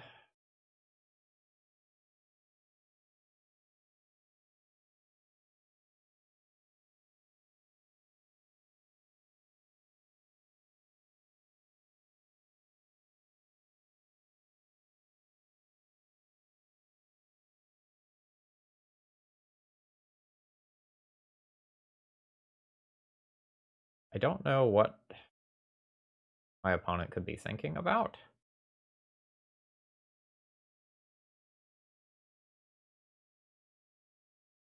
The Echo costs 6 on the front side, which means that if they cast it using both Ancient Tombs, they die to the Cabal trigger. So they can't be thinking about Echo.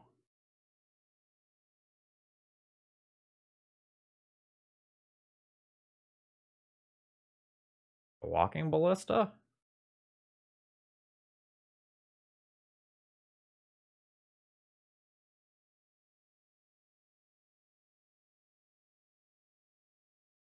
Alright, I'm gonna just pause the video until they figure it out.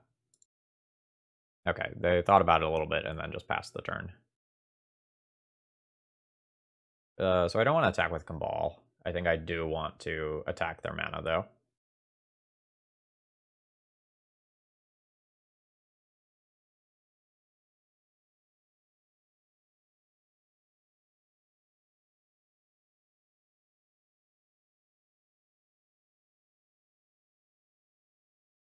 I'm still good with the Shambling Vent attacks. Like, very happy to trade that for Hull Breacher. I just think Cabal is too valuable. I don't know how much it is holding back, but at least some.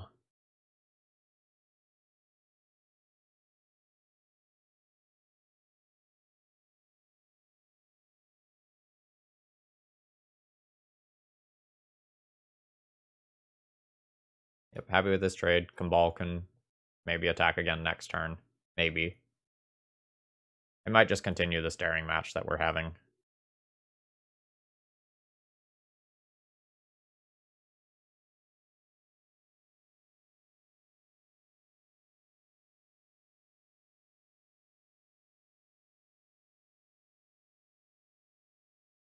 Alright, do I attack into a Hull Breacher? I think I lose if they have it.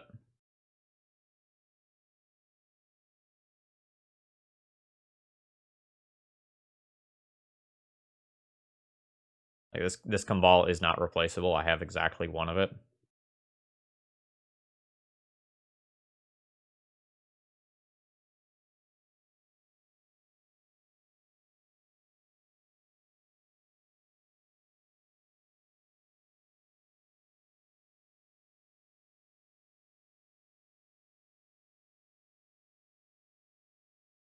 Every draw step they take can be a Karn or an Urza that I just lose to. I'm going in. Okay, nice.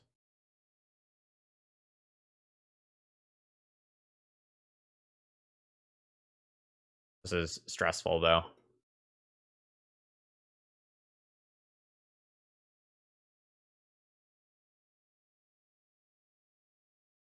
New Emery.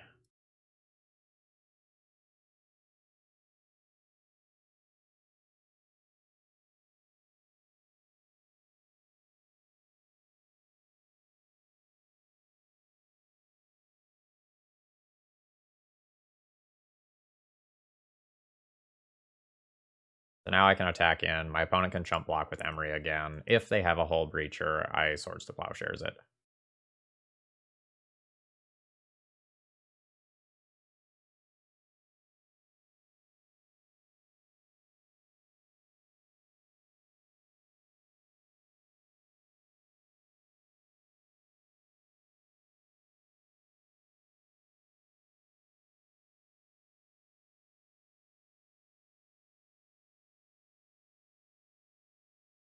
Stress level, approximately infinite currently.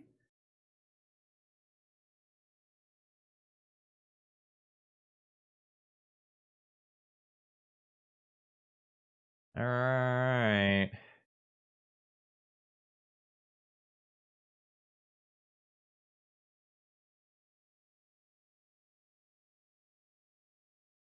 Now, my opponent cannot cast another spell this turn, which does make things slightly more complicated.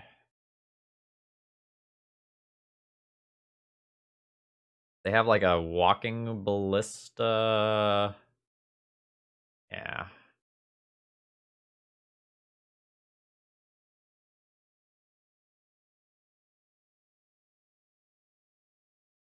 One point of damage.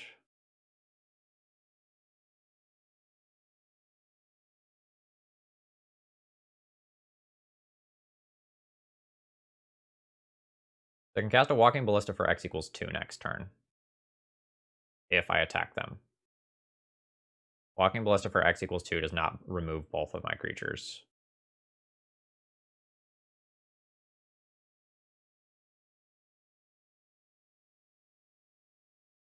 Non-creature. So I need to cast a free combat Plague Engineer on Construct.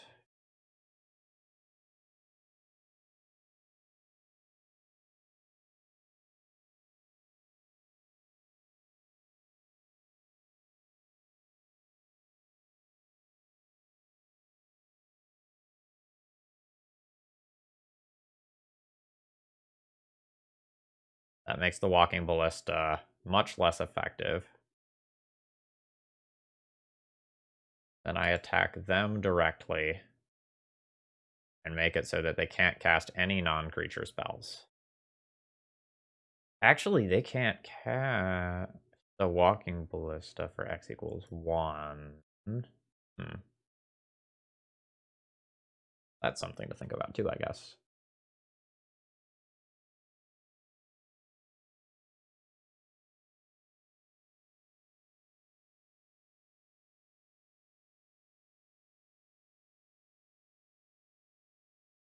Now I have to try to do that again. All right.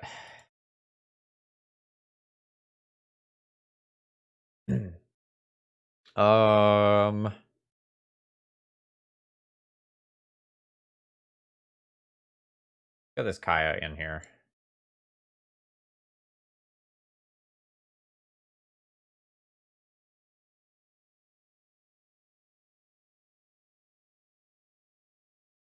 How do I feel about the Chain of Smog combo to try to finish things off?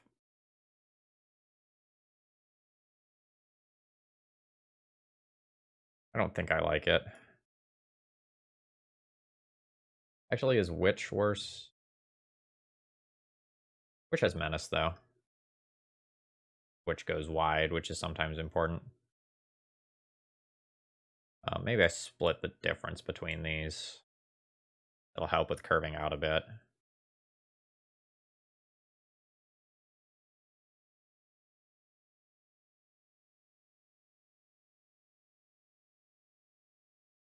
Yeah, my opponent just has so many varied targets that I carry about, like Karn, Urza, that I can't surgically extract it all. I also just have to worry about just folding to a Chalice on the draw.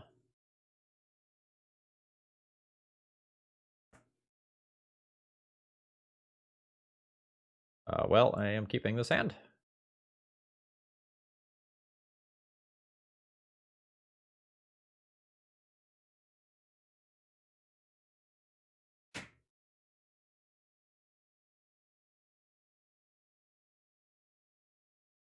Okay, I can answer that on turn 2. Definitely need to reboot Moto, though. Starting to experience some degree of lag.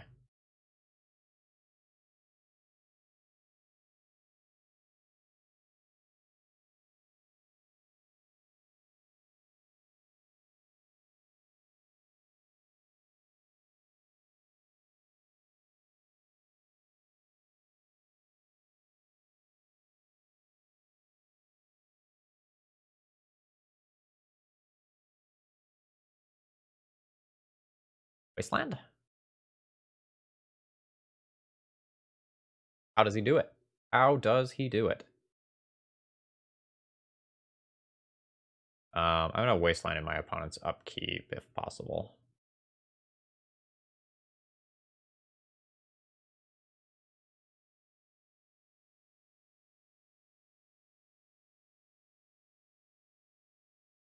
Oh, they did have the Hull Breacher.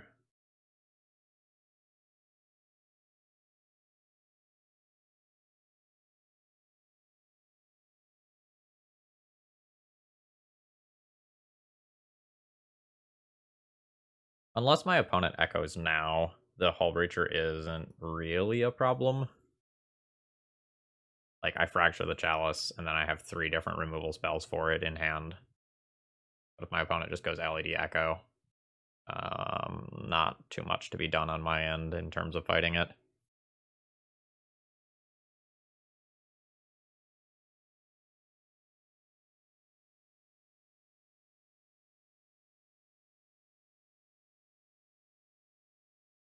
Oh, this is even an instant.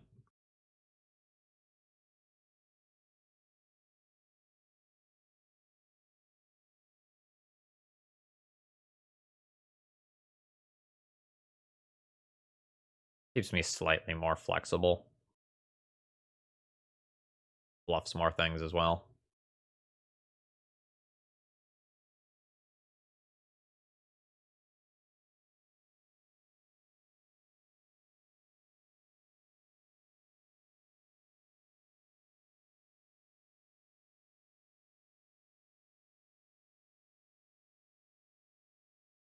Hello? Or what are you getting?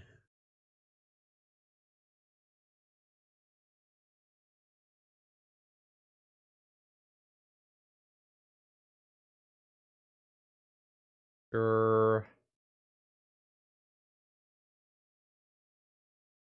Do this now.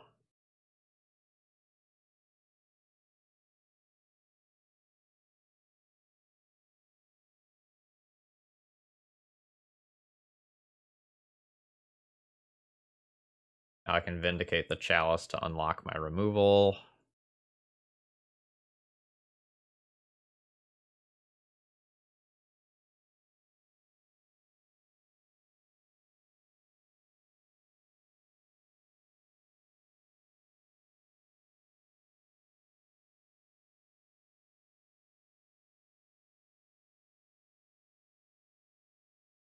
So I think this is the point where I will stabilize if my opponent doesn't play another Haymaker this turn. But if they have another Karn or another Urza or another Chalice, I think the pressure that's on me is just too great.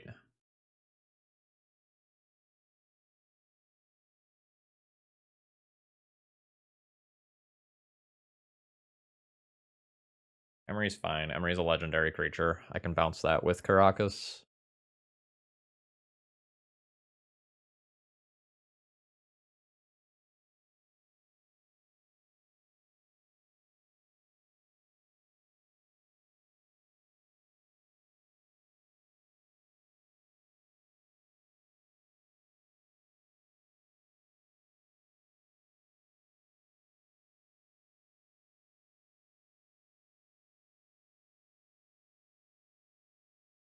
Am I willing to risk Hull Breacher for a turn? Like Hull Breacher Echo?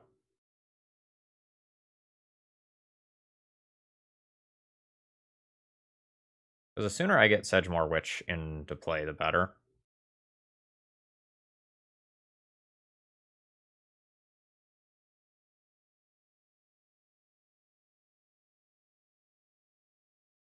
I really need to answer Emery. I guess I'm bouncing it in this turn cycle. It's really awkward if my opponent Emerys and then Echoes. But I just plan on pushing Hull Breacher later.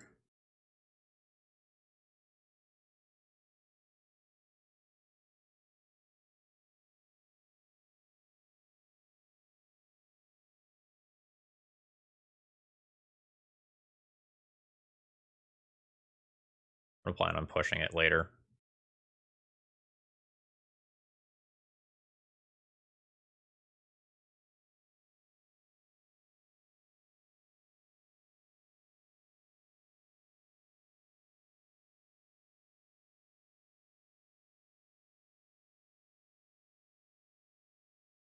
The clock aspect of Hull Breacher is no longer an issue as long as the Witch resolves.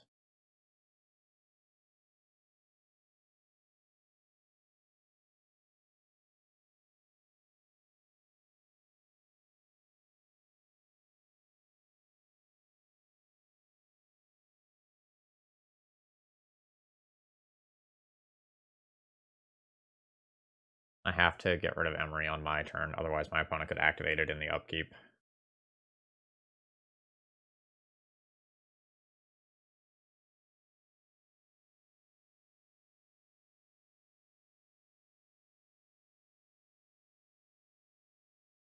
Ooh, Hull Breachers is a little annoying.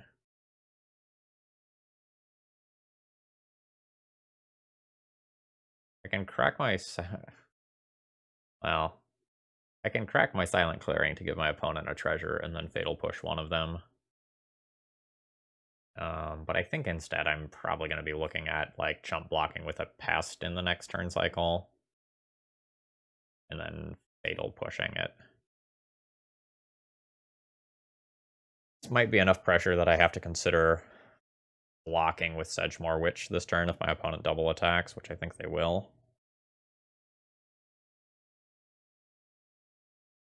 Since I have Lingering Souls around still, I think I just need to make sure that I stay in this game. Trade.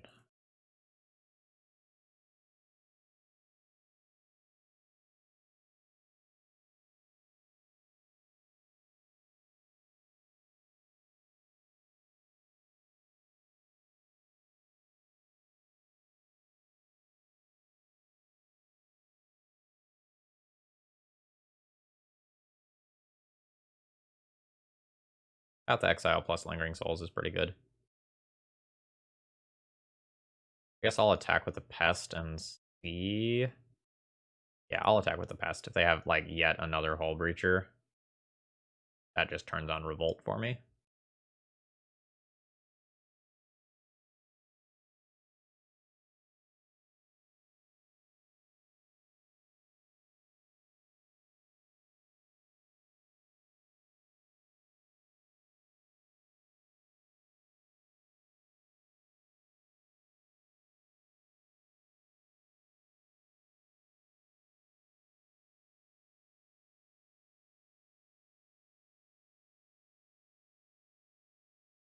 Do I want a path now to play around hard cast Force of Will? Yes.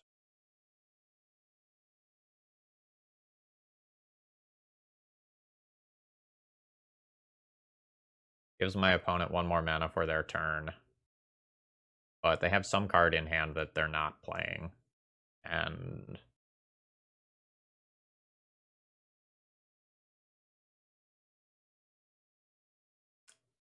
Okay. Well, that is keeping my spirits alive. And it cost my opponent 2 life. So overall, I am good with this.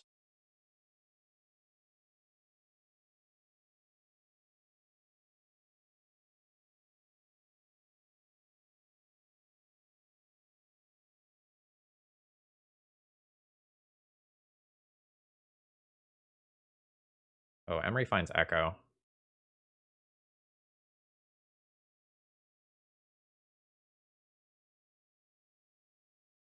That's unfortunate. What a disaster.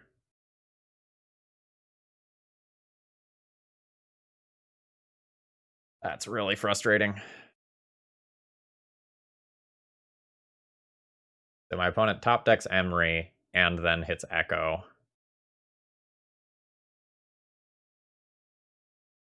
I have my opponent on a 3-turn clock in the air, but, like, surely my opponent can come up with something to do.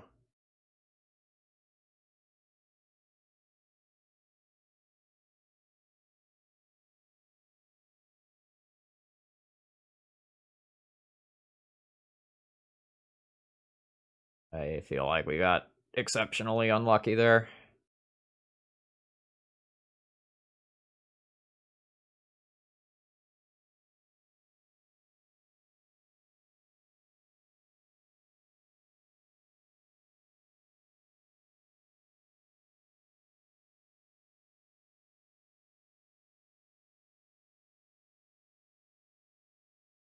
The Magic Online lag also is not making this pleasant.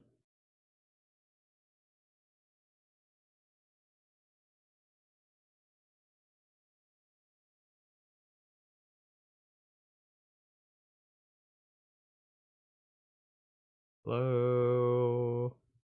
Oh, no. Oh, my opponent cast an Urza somewhere in the middle of all of that lag. Cool. And an LED that I didn't see. Another Echo. Cool.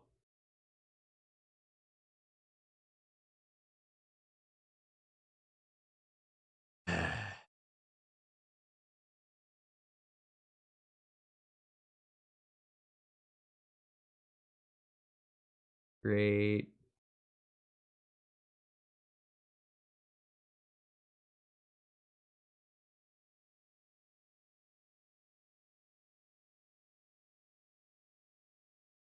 Alright, this lag is ridiculous. I'm going to stop the video here. My opponent cast Echo of Eons 2 more times and ended up with Karn and Mycosynth Lattice in play. They even Echoing Truth to my Pest token to leave me with no relevant permanents. opponents. We're going to go ahead and concede here and reboot Magic Online. Okay, I just need another land here that I don't have.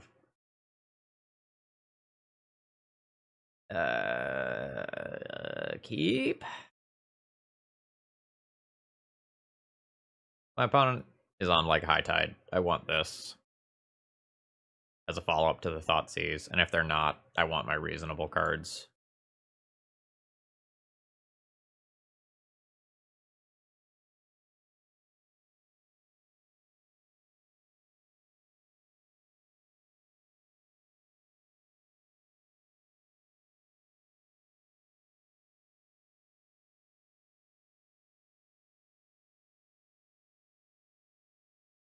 Okay. We're gonna take the tutor. But I don't know what bullshit my opponent is up to.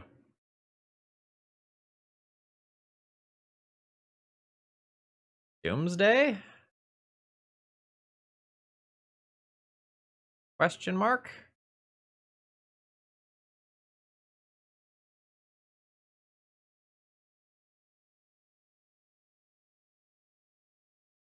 Mystic Sanctuary, though?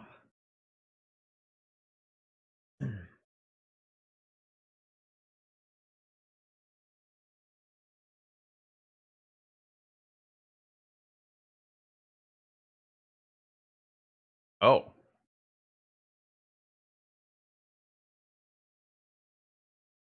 Well.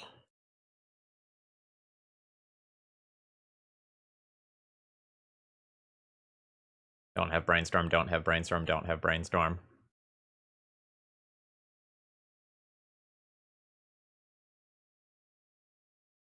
Damn. Okay. Can't cast this turn. 1 mana short to be able to flash back.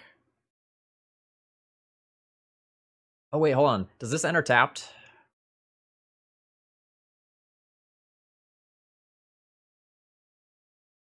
I can't catch a break here.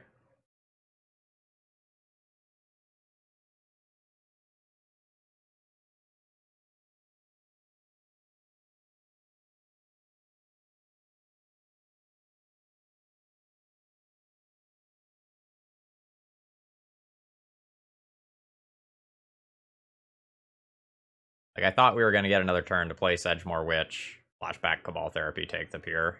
It's like Mystic Sanctuary was going to enter tapped.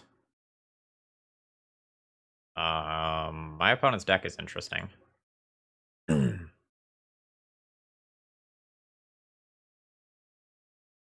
I call it Ant?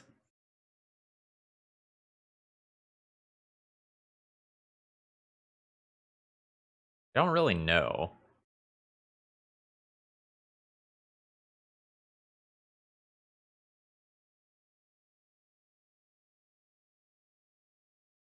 Like, I feel like I'm about to get a go again.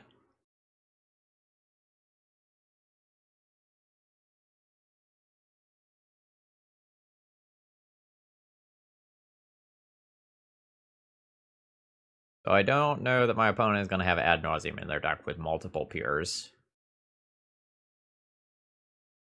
Alright. That was impressive. Alright. Cabal.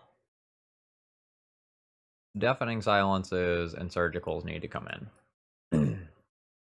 Unquestionably.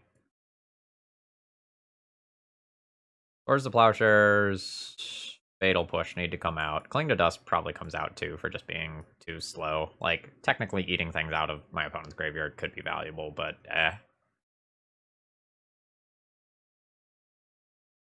This could exile played out artifact mana. Don't know that I love that.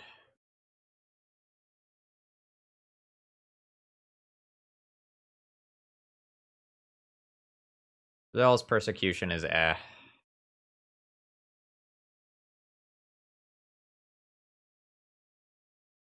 Like, it's nice to close the door. But I don't really want to draw that instead of a threat if I have a handful of lock pieces in discard. I think I just need to get that out for something else that's a threat. Gideon just hits like a truck.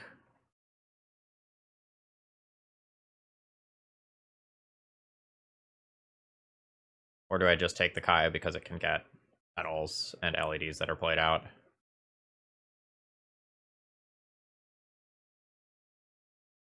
I think I'm going to take the thing that hits like a truck here, but I'm not sure if that's right.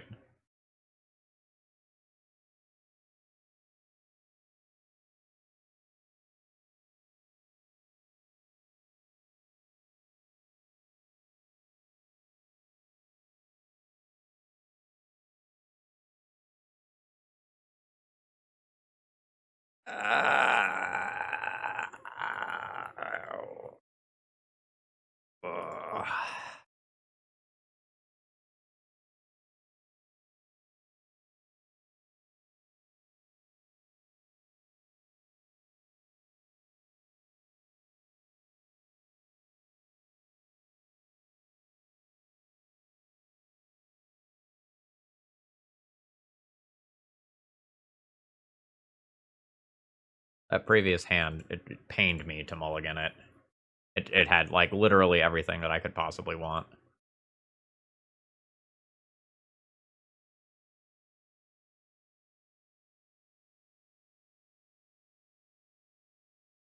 Well, minus the untapped land that let me do those things on turn 1, of course.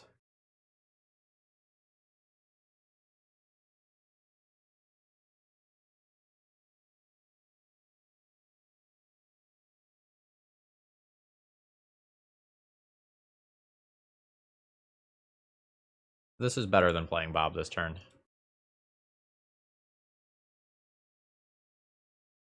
It may force my opponent to use the pedal to brainstorm. Or they play a tapped land for turn, in which case we end up at about the same spot again.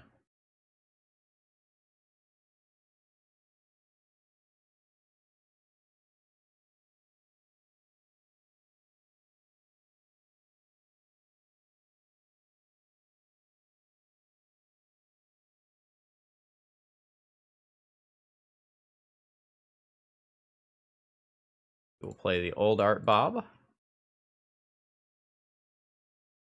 Call it a turn. Then hopefully I can interact with my opponent next turn. I will be nervous if I cannot.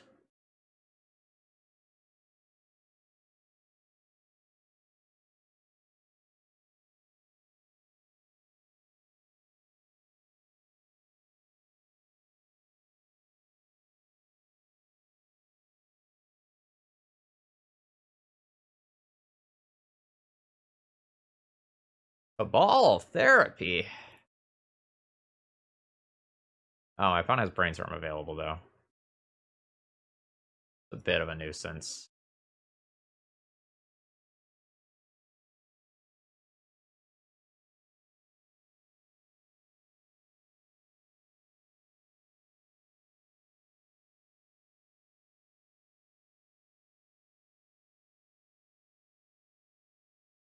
Still, if I get if I trade Lotus Petal for Cabal Therapy, well, really, like Lotus Petal Brainstorm for Cabal Therapy, I think that's fine. My opponent just let it resolve? Interesting. Well, then I'll name Brainstorm.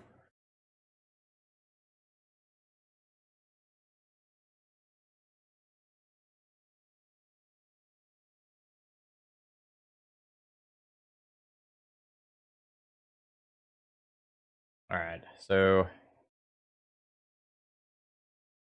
I think I just take the double Cabal Ritual here by playing out the second Bob.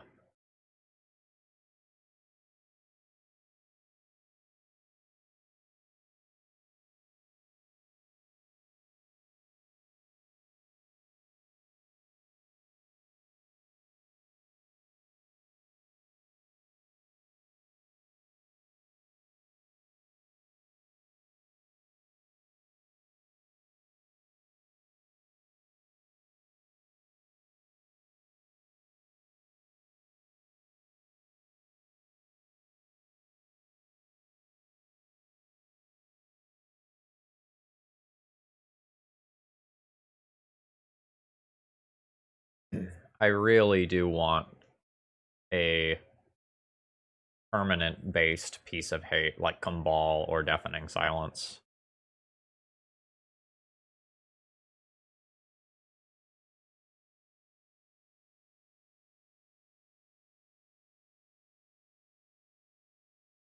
I mean, I accept another Thoughtseize, but holy crap, my life total. Alright, I leave them with Ponder and Tendrils. I'm not sure who is getting clocked faster by my pop.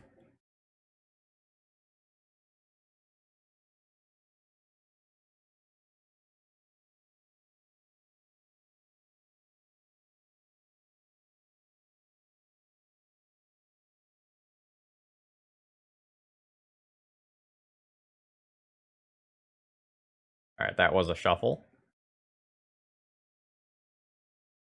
Ugh.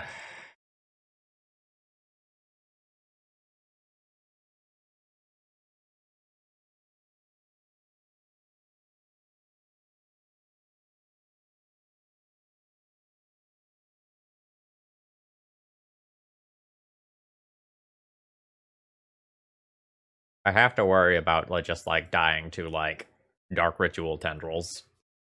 And I'm not even kidding.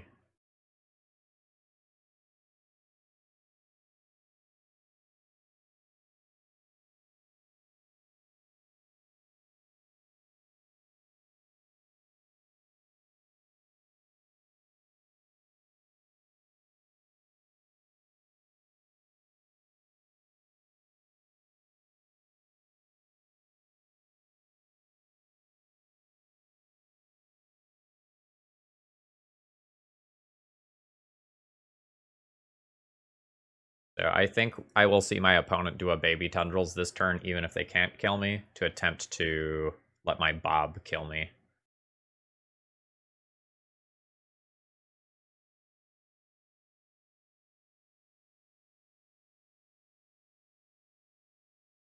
Oh, no, we did not see that. I would have taken one off Bob. Okay, I don't think anything changes about my sideboarding here. On the draw, it might be a little bit less realistic to get to Gideon mana. Let's play a Zealous Persecution to try to put the pain on the opponent a little bit faster here.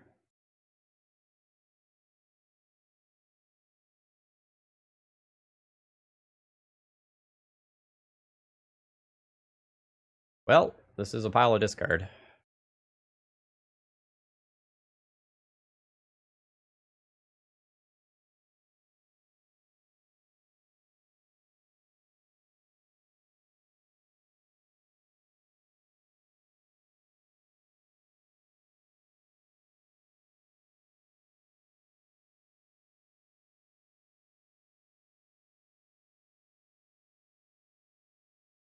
I'm gonna take the other Brainstorm here.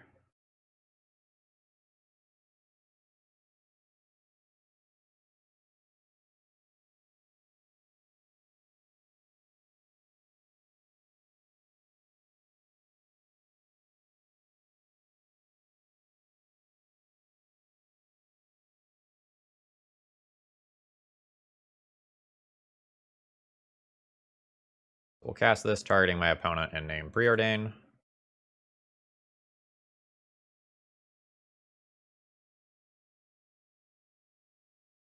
Hello.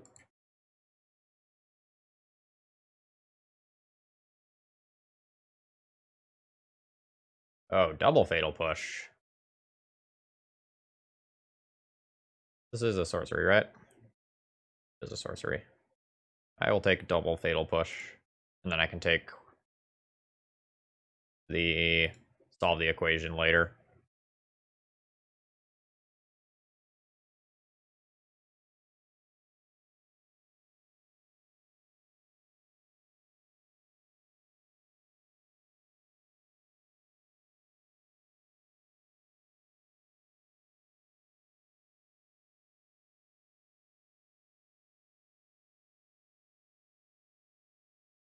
Ball Ritual. Oh, this is insane. They will Thoughtseize them and make sure the way is clear. Woohoo! Take Peer into the Abyss. Leave them with just Cabal Ritual. I'm going to go ahead and just preemptively fetch. I know I'm going to need 3 mana next turn.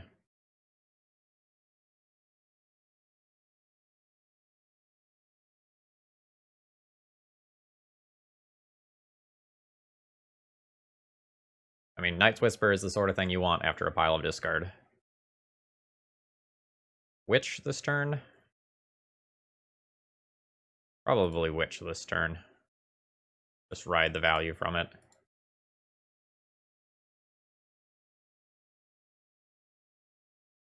Then a little bit later, we can look at flashing back a Cabal Therapy.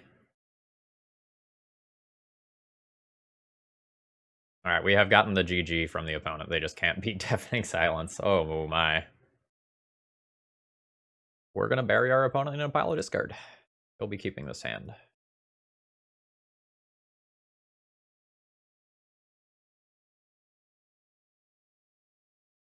Oh, that's a nice island. The old Delver deck. My hand isn't amazing versus Delver.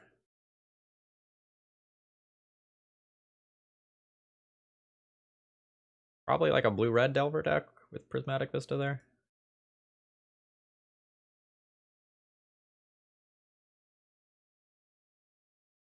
I am curious how we're going to play out against Delver. We're a little slow. But we have some really powerful haymakers in the form of like Plague Engineer, Zealous Persecution, maybe, depending on what the opponent's build looks like.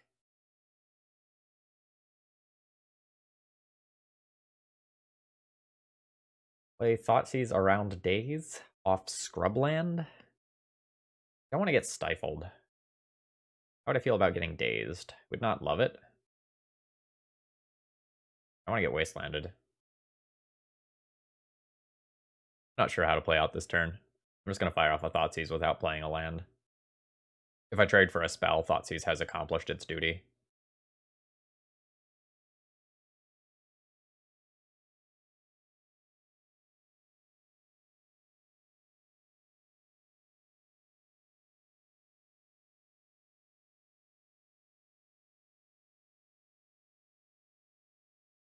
Oh, I'm making the opponent think here.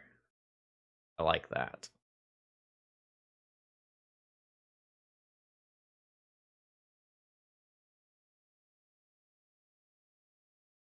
Okay. So, my opponent does have Wasteland. They don't have a Stifle, so I can fetch basics for the rest of this game and kind of play things out normally. I think I just take the Bone Crusher Giant and then play Cabal Therapy and take one of these 2 cards. I could clear both out, but then that leaves them with a Bone Crusher Giant as another threat later, and I don't really love that.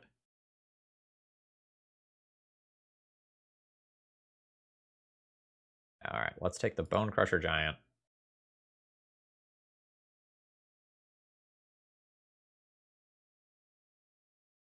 One.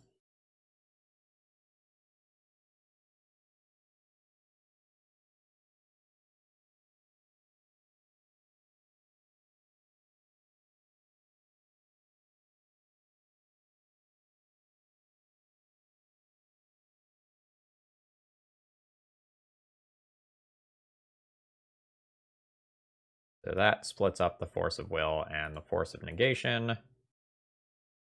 And now next turn I can try to Vindicate the Delver.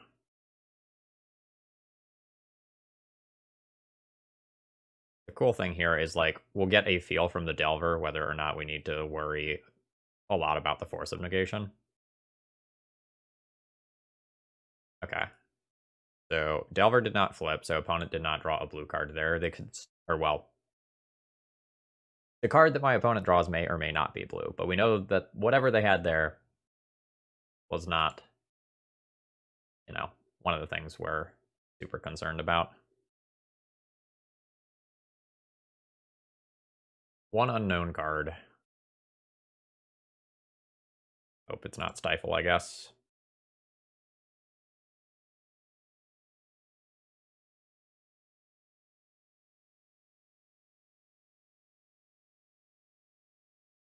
See if they drew a blue card.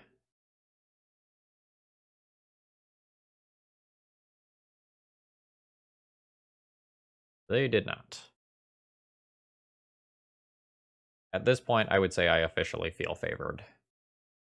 Like, my opponent can sculpt their hand with cantrips in a way that I can't, but I have a lot of very good cards in my deck. Let's draw some cards here.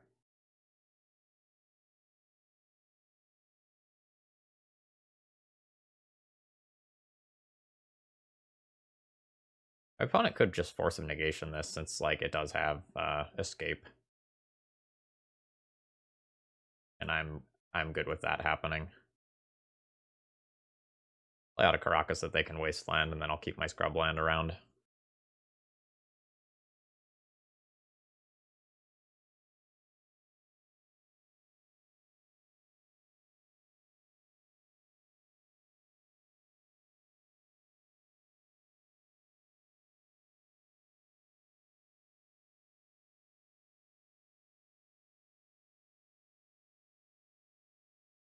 I'm just going to get the Delver on my turn to play around Spell Pierce better.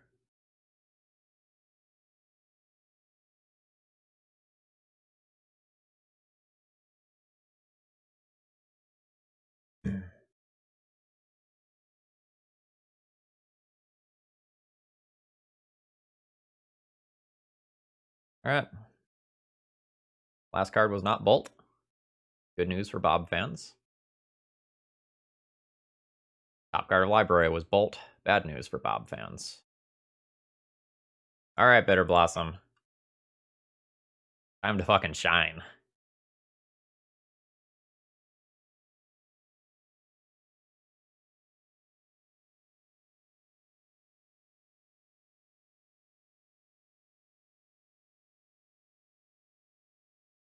I don't think I want to, like, Cabal Therapy, sacrificing the token or anything. I think I'm just on kill my opponent.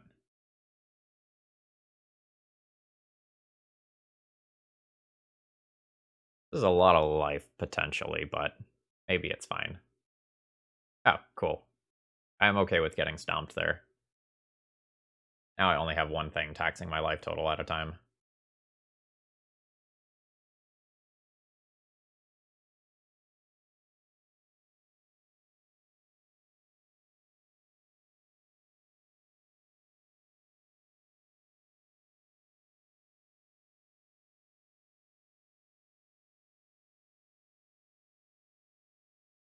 Okay, so they were just F6, so they don't have instance. Maybe an Brazen Borrower? That would be something that would be annoying for my opponent to have. Scalding Tarn, Volcanic Island. Sure.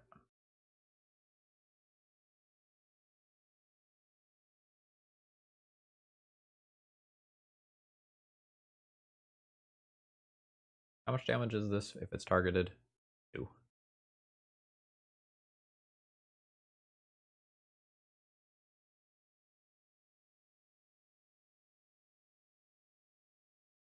Oh, wow.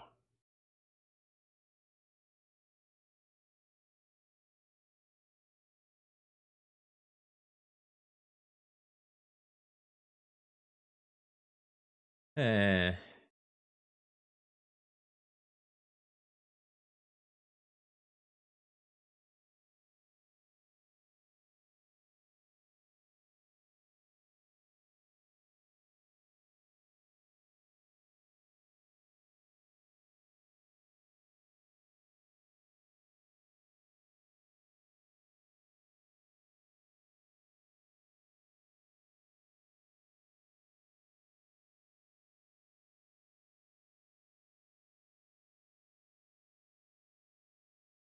I think this is okay to do.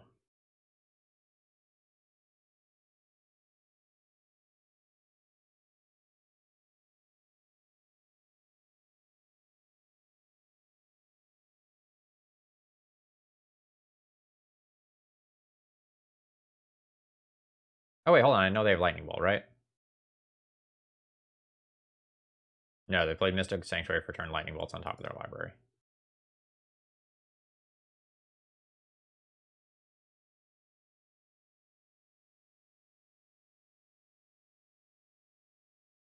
Oh, that's right. I knew this.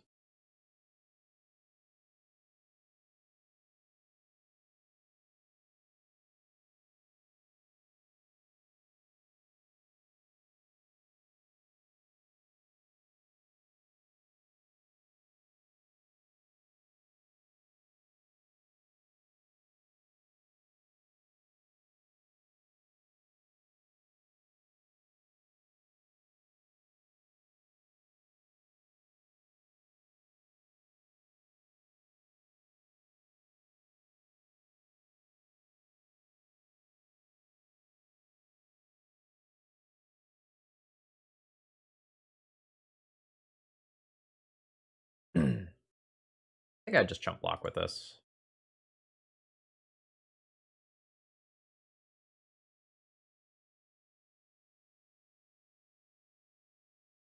Not the best.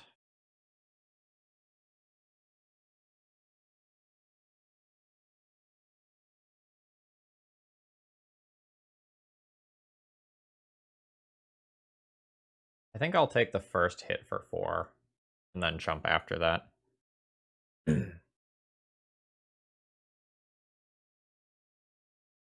I'd like to keep my opponent on, relatively speaking, only a few turn clock.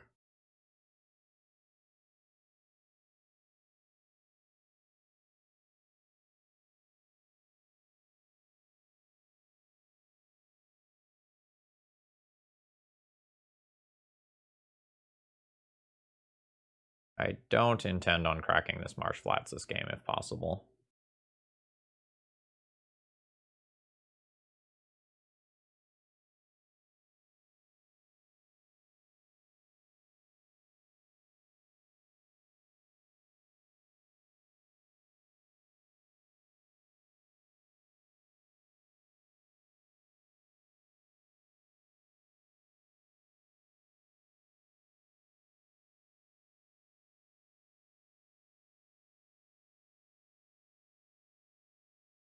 I think I do this like this.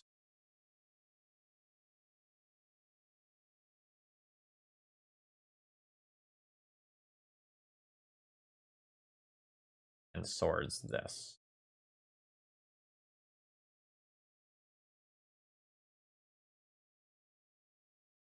It's awkward because it changes my clock a little bit. That 1 point of life is very relevant.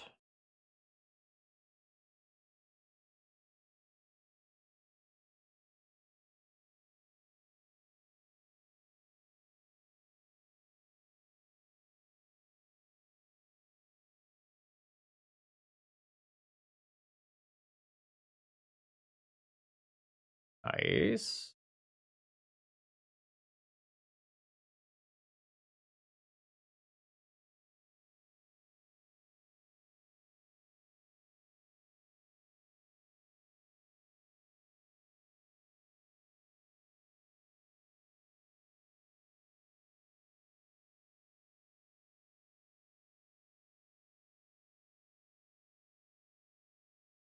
This is awkward because, like, Bone Crusher Giant trigger plus Lightning Bolt plus Bitterblossom thingy kills me.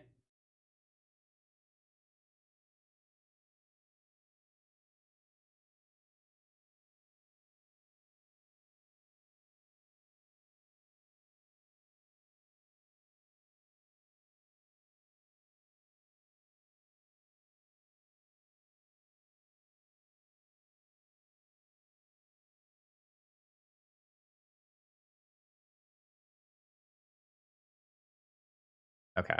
Now I don't need to use Swords to Plowshares.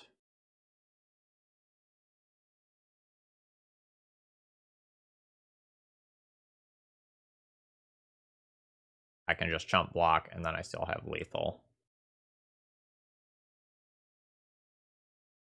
And if my opponent has double Lightning Bolt, I just Swords to Plowshares one of my own Fairy Rogues.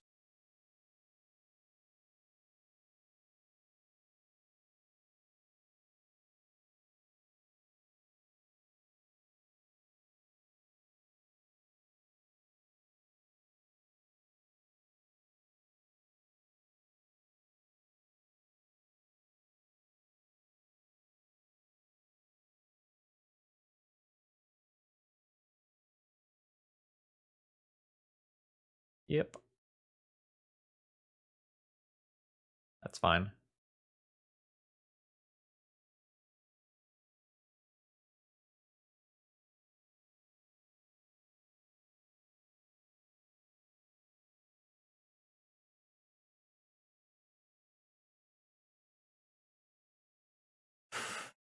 All right, Sean. There was your Bitterblossom just absolutely taking over a game and saving my ass. That's what you wanted, right? You got it. All right. So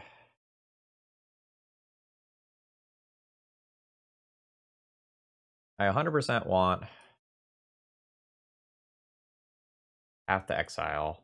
I think I want Kaya. I think I want Cabal. I think I want Plague Engineers. The other Zealous Persecution is okay. I do not want Cling to Dust. I probably need to cut some amount of my life loss stuff. I don't think everything is necessarily going to go as smoothly as it did that time. I think I'm going to trim a Bitterblossom. I think I want to not play Intangible Virtue. I just want cards that are good on their own most of the time. I'm not sure about Chain of Smog. And I'm not sure about Thoughtseize.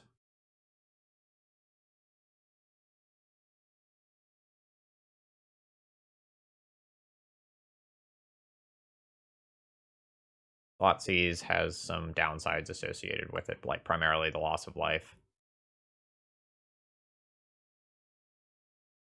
Maybe the fair Chain of Smog, where it just targets my opponent, is fine.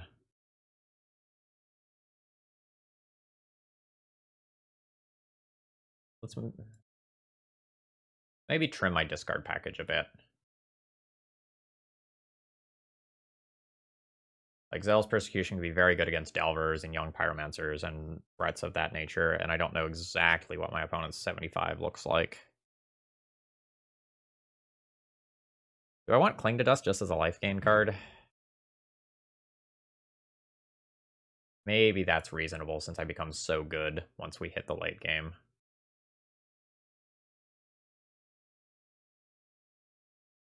Try something like this. I'm definitely worried about the games where my opponent just gets out ahead of me on board.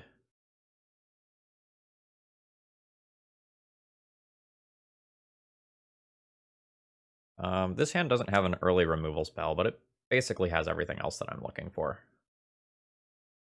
Like, I have 3 basic lands. I have a very good turn 2 card, and then I have something else that can play afterwards once my turn 2 card is answered.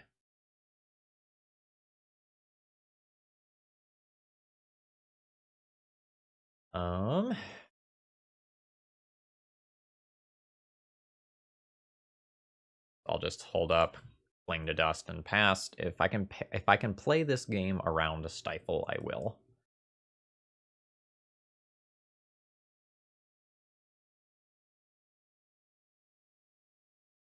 All right. I don't want to play Bob into Daze here. I am just going to play this card, and if this eats Daze or Lightning Bolt, I'm plenty happy with that.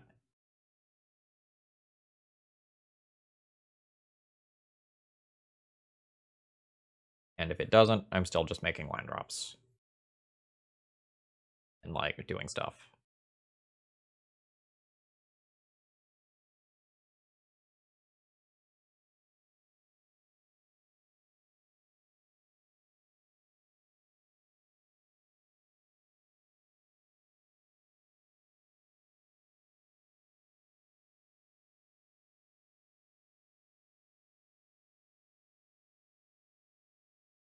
Oh, Forked Bolt. That's very good to know about.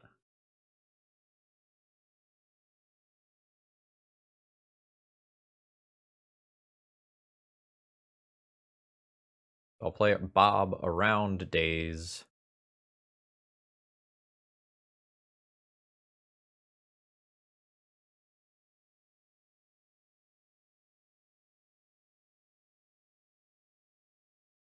Oh, actual factual counterspell. Okay. I need to be thinking about the stupid whale thing here, so I'm going to main phase just cling to dust one of their things out. Probably counterspell. I'm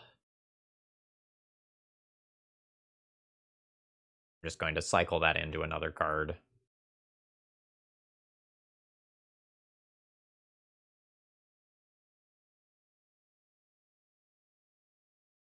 Oh, yeah, getting a daze out of that is awesome.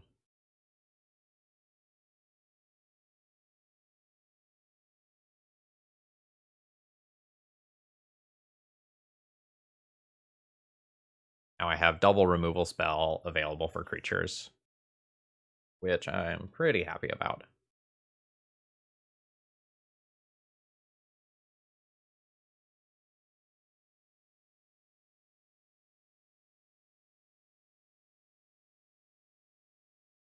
Continue playing around Stifle?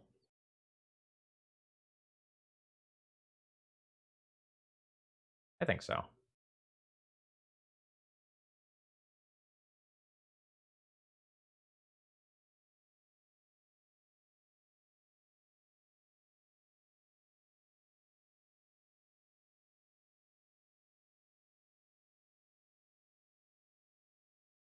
All right, I have creatures on board.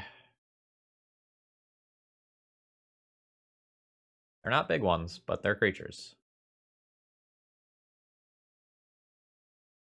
Sure.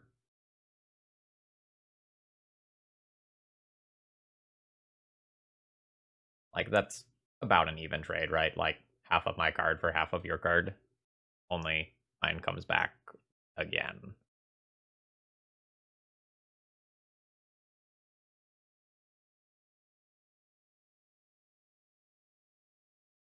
All right, so now I can safely fetch another basic around Stifle,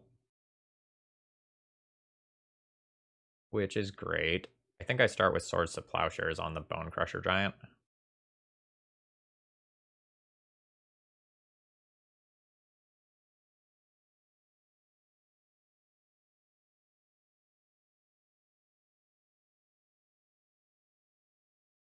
Force of Negation, pitching a Daze.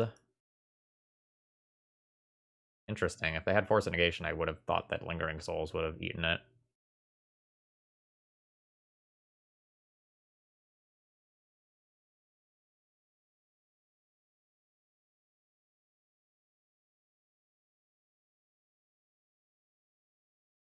All right, there's your value off your Bone Crusher Giant. You got 4 damage off of it. Holy shit.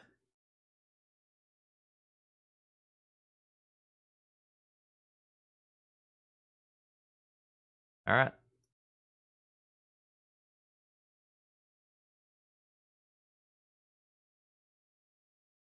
That's feel bad.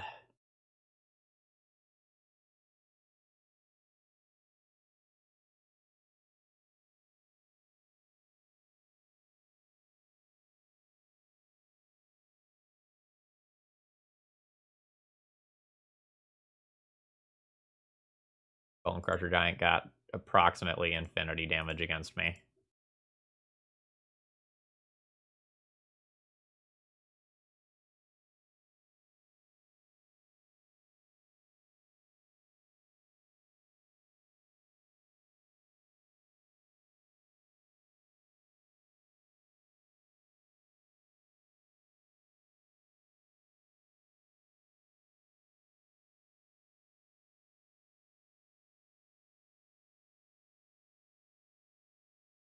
All right, Cling to Dust costs 4 on escape.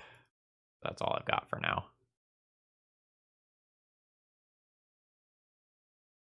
I don't think I've ever been bodied that bad by a Bone Crusher Giant.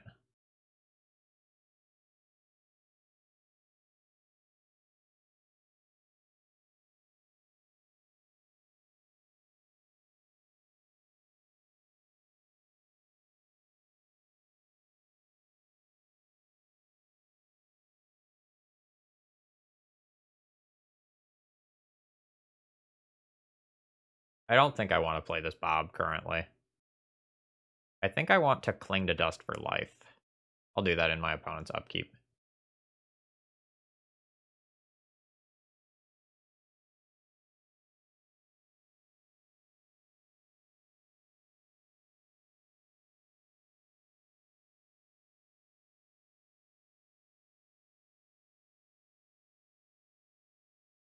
Thought I clicked 5 things.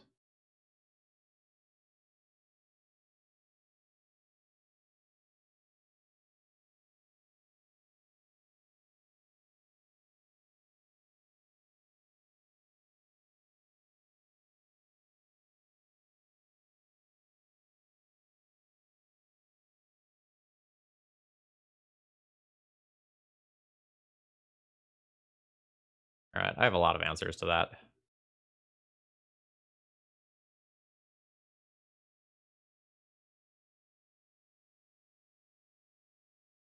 Hmm.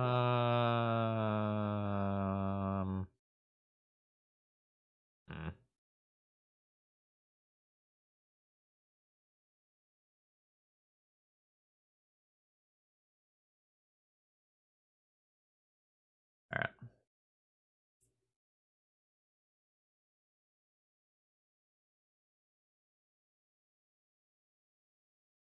Technically shouldn't have done that pre-combat. Because things like electricity exist.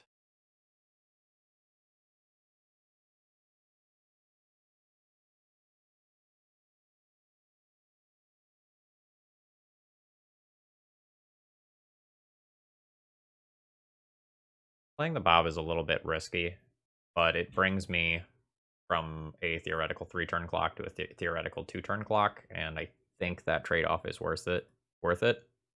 And if my opponent can remove my Bob, they probably will.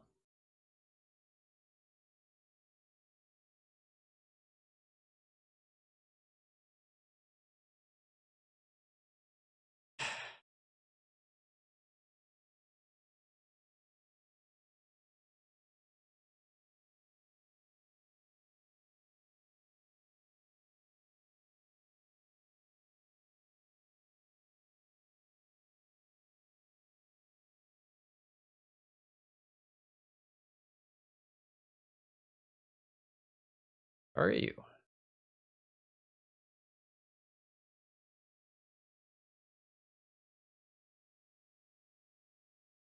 A force of negation.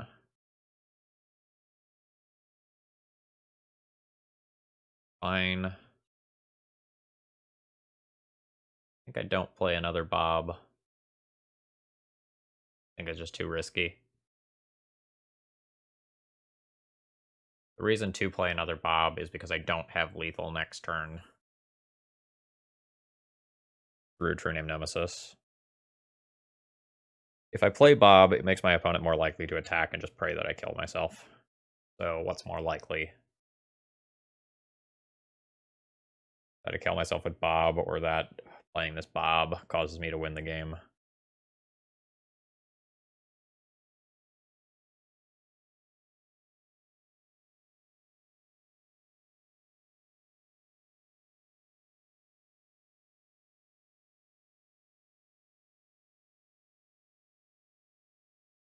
I think if I just pass here, there's a lot of circumstances where my opponent has to hold back the True Name Nemesis, and then I don't get attacked for 3, and then I have a better chance of not dying to my own Bob.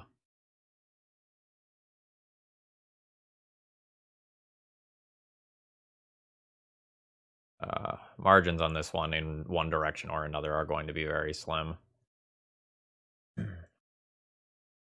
That'll be a Brainstorm. That'll very likely bottom the 2 worst cards from my opponent's hand.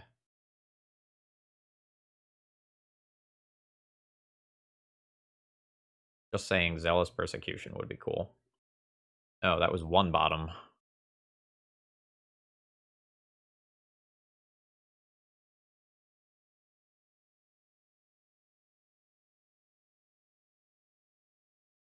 Alright, Bob, please flip a land this turn.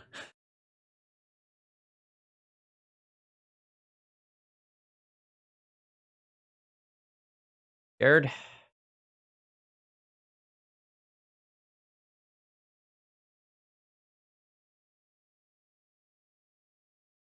I dead to bolt? God damn it.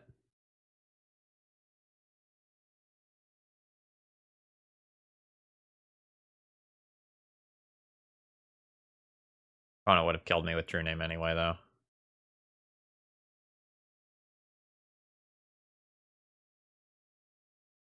Okay. So, given what I know now, do I want to change anything? Therapy is a way to get rid of Bob. That's something. I definitely value my life total highly. But I sort of think I want the Thought Seizes on the play. Don't know that I can do anything better than what I'm doing to combat Bone Crusher Giant. That card's a bit of a house against me.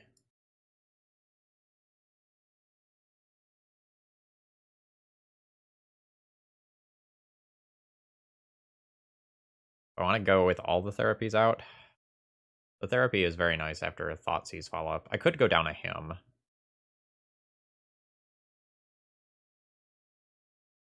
Hymn has its uses, though. Do I just give up my infinite combo and then play one more therapy? I'm fine with that.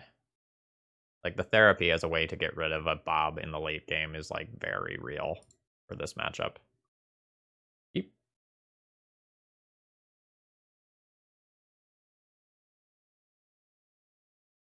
To make my first 4 land drops with this hand, I have a pretty good turn 2 play. Get to play around a Stifle, even though my opponent hasn't shown it to me yet. Like, I'm still very cognizant of it.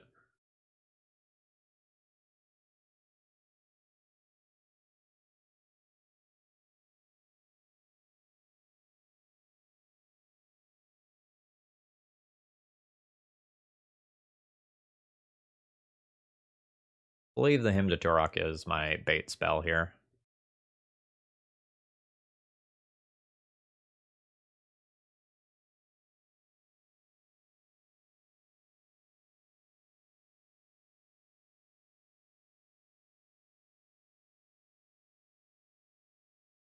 Like, I'm totally fine with this eating a daze and my opponent just being pretty far behind in terms of mana for the rest of the game. Appcaster, even.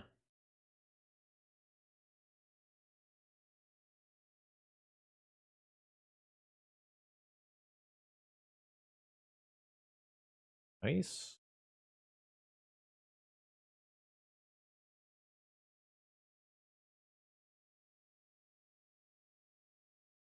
Play the Light Scribe.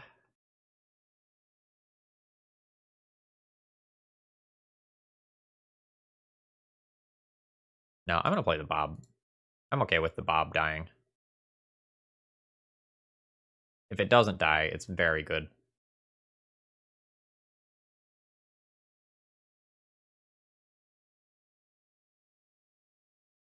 And there's some worlds later where I might be able to like play a Leon and Light Scribe and then play it around Stomp.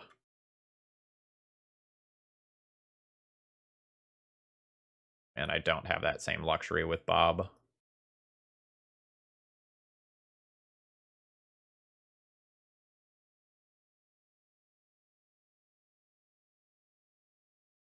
Alright, we'll play Plague Engineer around Days. Oh, this is interesting. It is probably so important for me to resolve this Plague Engineer that I kind of do this first. I'm gonna name Days here.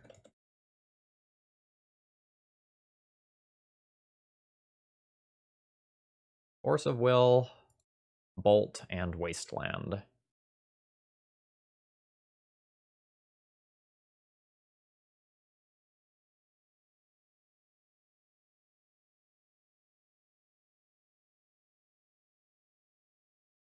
We'll name Rogue here and kill the True Name. Now, do I want to Cabal Therapy and take one of their guards? Not really. Like, they can spend the mana to Lightning Bolt me.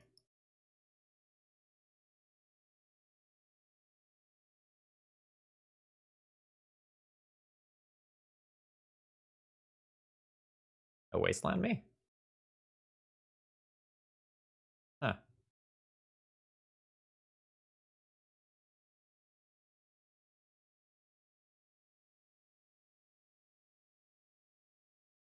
a little bit awkward.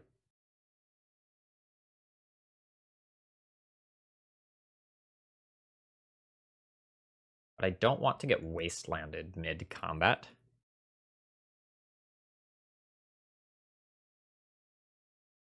And lose the ability to cast all my cards this turn.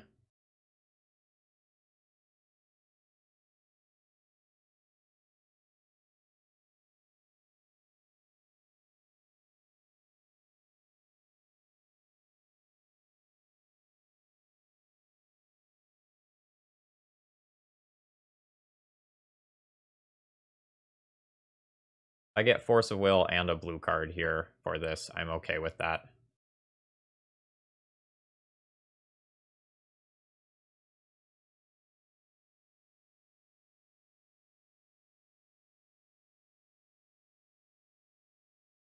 Wow, they were not willing to Force of Will the Dark Confidant there? Huh.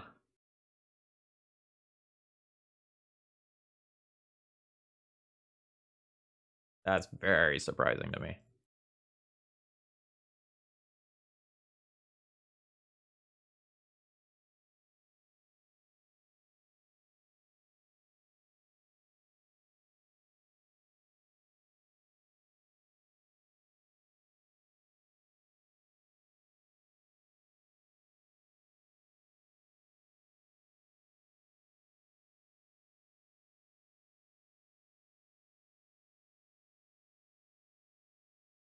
Alright, well, I'll take the Force of Will there.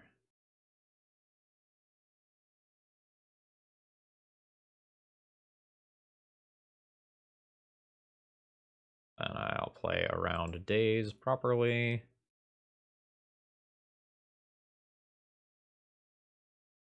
This. I'll bash in for 3. I have a 5 damage a turn clock.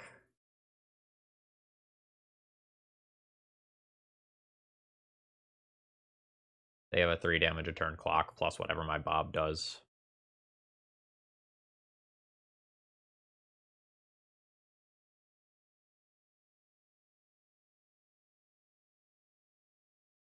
Brainstorm's probably the literal best draw they could have there. Like, playing... When I know about the Days, its impact is 0.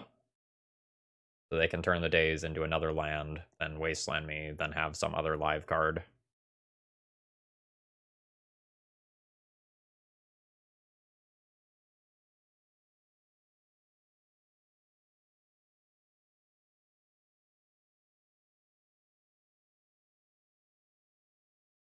I mean, Delver's good.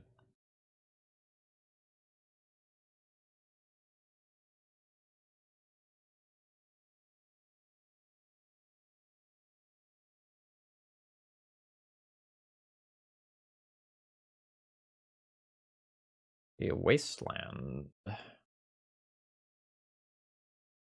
Wasteland's fine.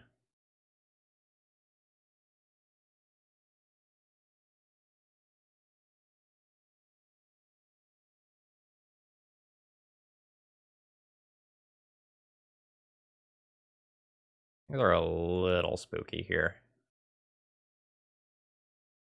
See if my opponent trades for the Bob or not. I would not if I were them.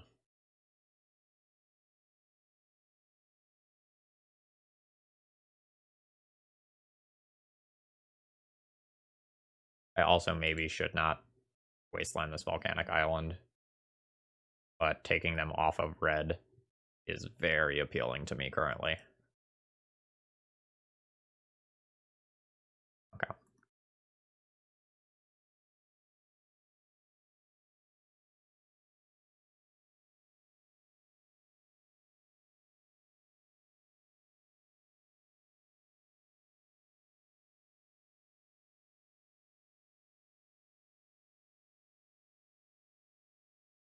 Well, Plague Engineer is just batshit insane.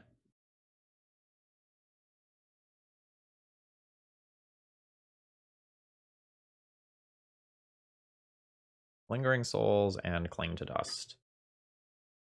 I know my opponent's one card is Daze.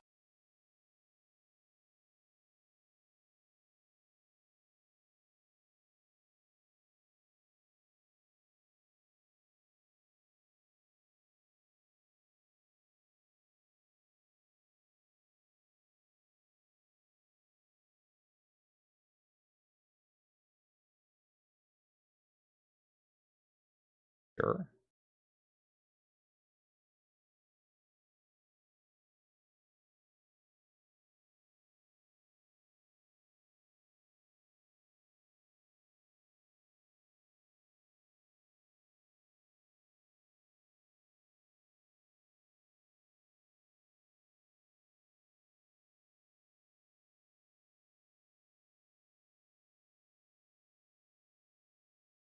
I can Cabal Therapy once here to push 2 more damage this turn, but I don't actually think that is good.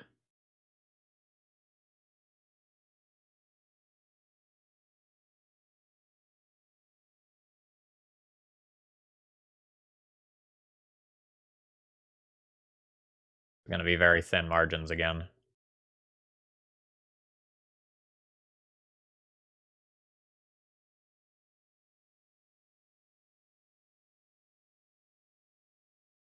So my opponent played their land pre-combat, so now I know I don't have to worry about burn.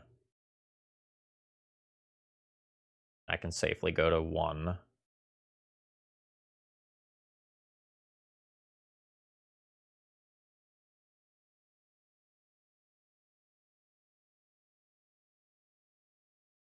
The Magecraft is also going to make my next attack extremely scary.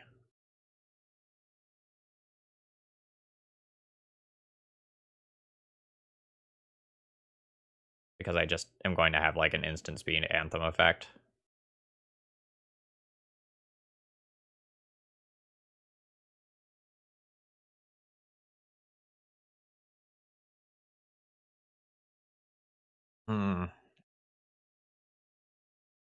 Is this game better for me if I block both?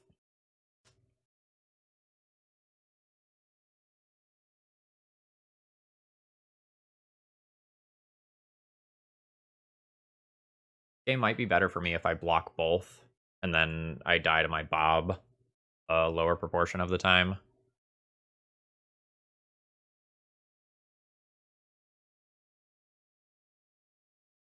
And I can cling to dust for some life.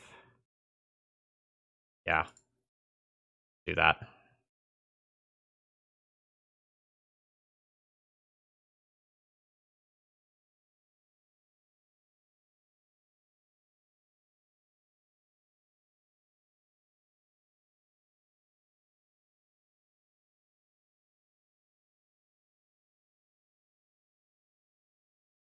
Ball is interesting.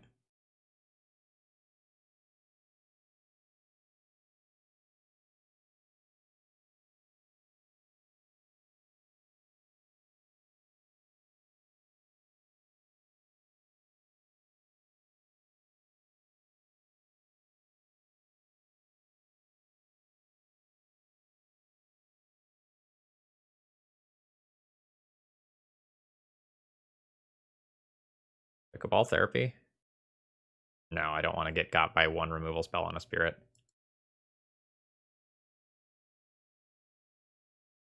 Cling to dust now. Take that life.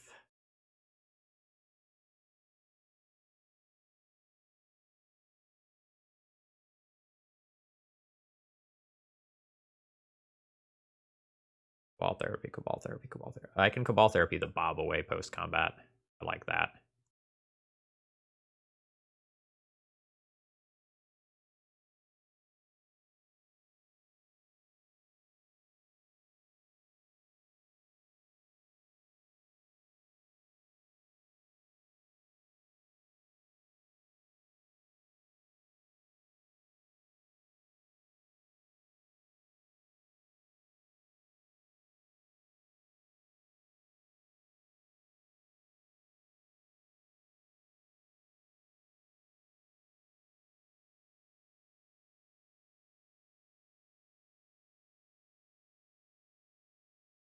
Oh, there's 2 bolts in yard. Maybe Bone Crusher Giant. That's something that could be in their hand that could get stuck. Mountain. That's something else that could get in their hand and be stuck. Okay. Cool.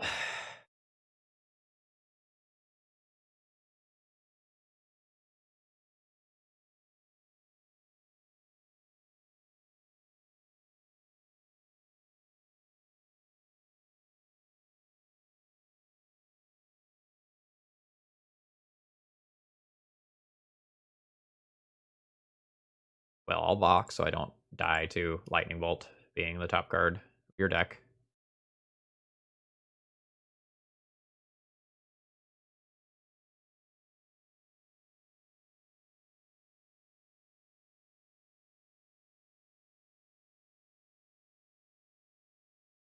All right.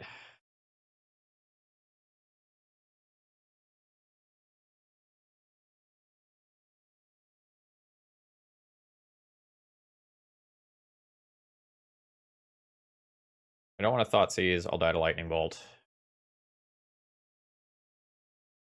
Fling to Dust, my safest thing. Lightning Bolt on Leonin Light Scribe. Alright. Let's just crash in. Let's make my opponent respond first.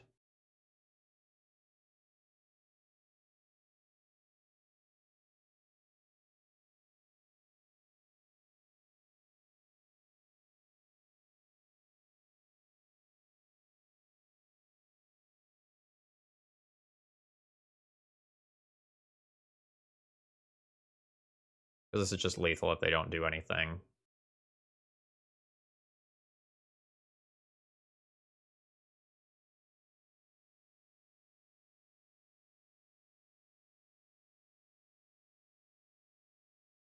You target a Lightning Bolt. For style points, I will cling to Dust that exact Lightning Bolt.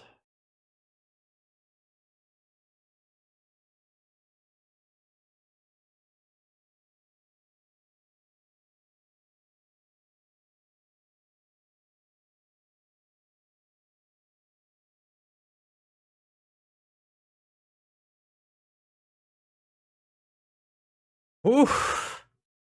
What a slog. We end up with the 4-1 with the Deadguy Witch deck. Overall thoughts on the deck list. This deck was really good. We lost to the Urza Echo deck that I just like didn't feel like we had game against, but then against a lot of the other stuff, like we outground a lot of people between the Witch and the Lingering Souls, and there were a lot of boards I had that were kind of unimpressive, and then like a Sedgemoor Witch or a Leonin Light Scribe all of a sudden just punched a giant hole in our opponent. I'm not sure if this deck should have the Chain of Smog finish in it. That's something that I added to the deck. I felt like the deck was going to need it to like just have that extra push, but it turns out that like just casting a couple of spells while you have one of these or one of these out just gets your opponent dead anyway. It was very much appreciated against the show and tell opponent though, where it just like gave us that win when our opponent had the sneak attack in play. Very happy with this deck list. Bitterblossom had a good performance in some rounds and a medium performance in others. I think if I were going to play this again, I would want to find another way to gain some life somewhere in this deck. Whether that's Jitte or just some spell that gives lifelink, like, I don't know. Ready Willing is probably a bad example, but I think that's the split card that can give your creatures, I think it's Indestructible in lifelink or Death Touch in lifelink, something like that. I would be thinking about something to help offset the Thoughtseizes and Dark Confidants and Bitterblossoms. I also would probably go down to 2 Bitterblossoms. Like, I was building the deck with Bitterblossom in mind, but after seeing it in action, I would probably want to trim some of my self-life loss for the next league. Anyway, I hope you all enjoyed this as much as I did. If you did, please consider hitting the like button or leaving me a comment. That sort of stuff helps out a lot with the old algorithm. Have a great rest of the day.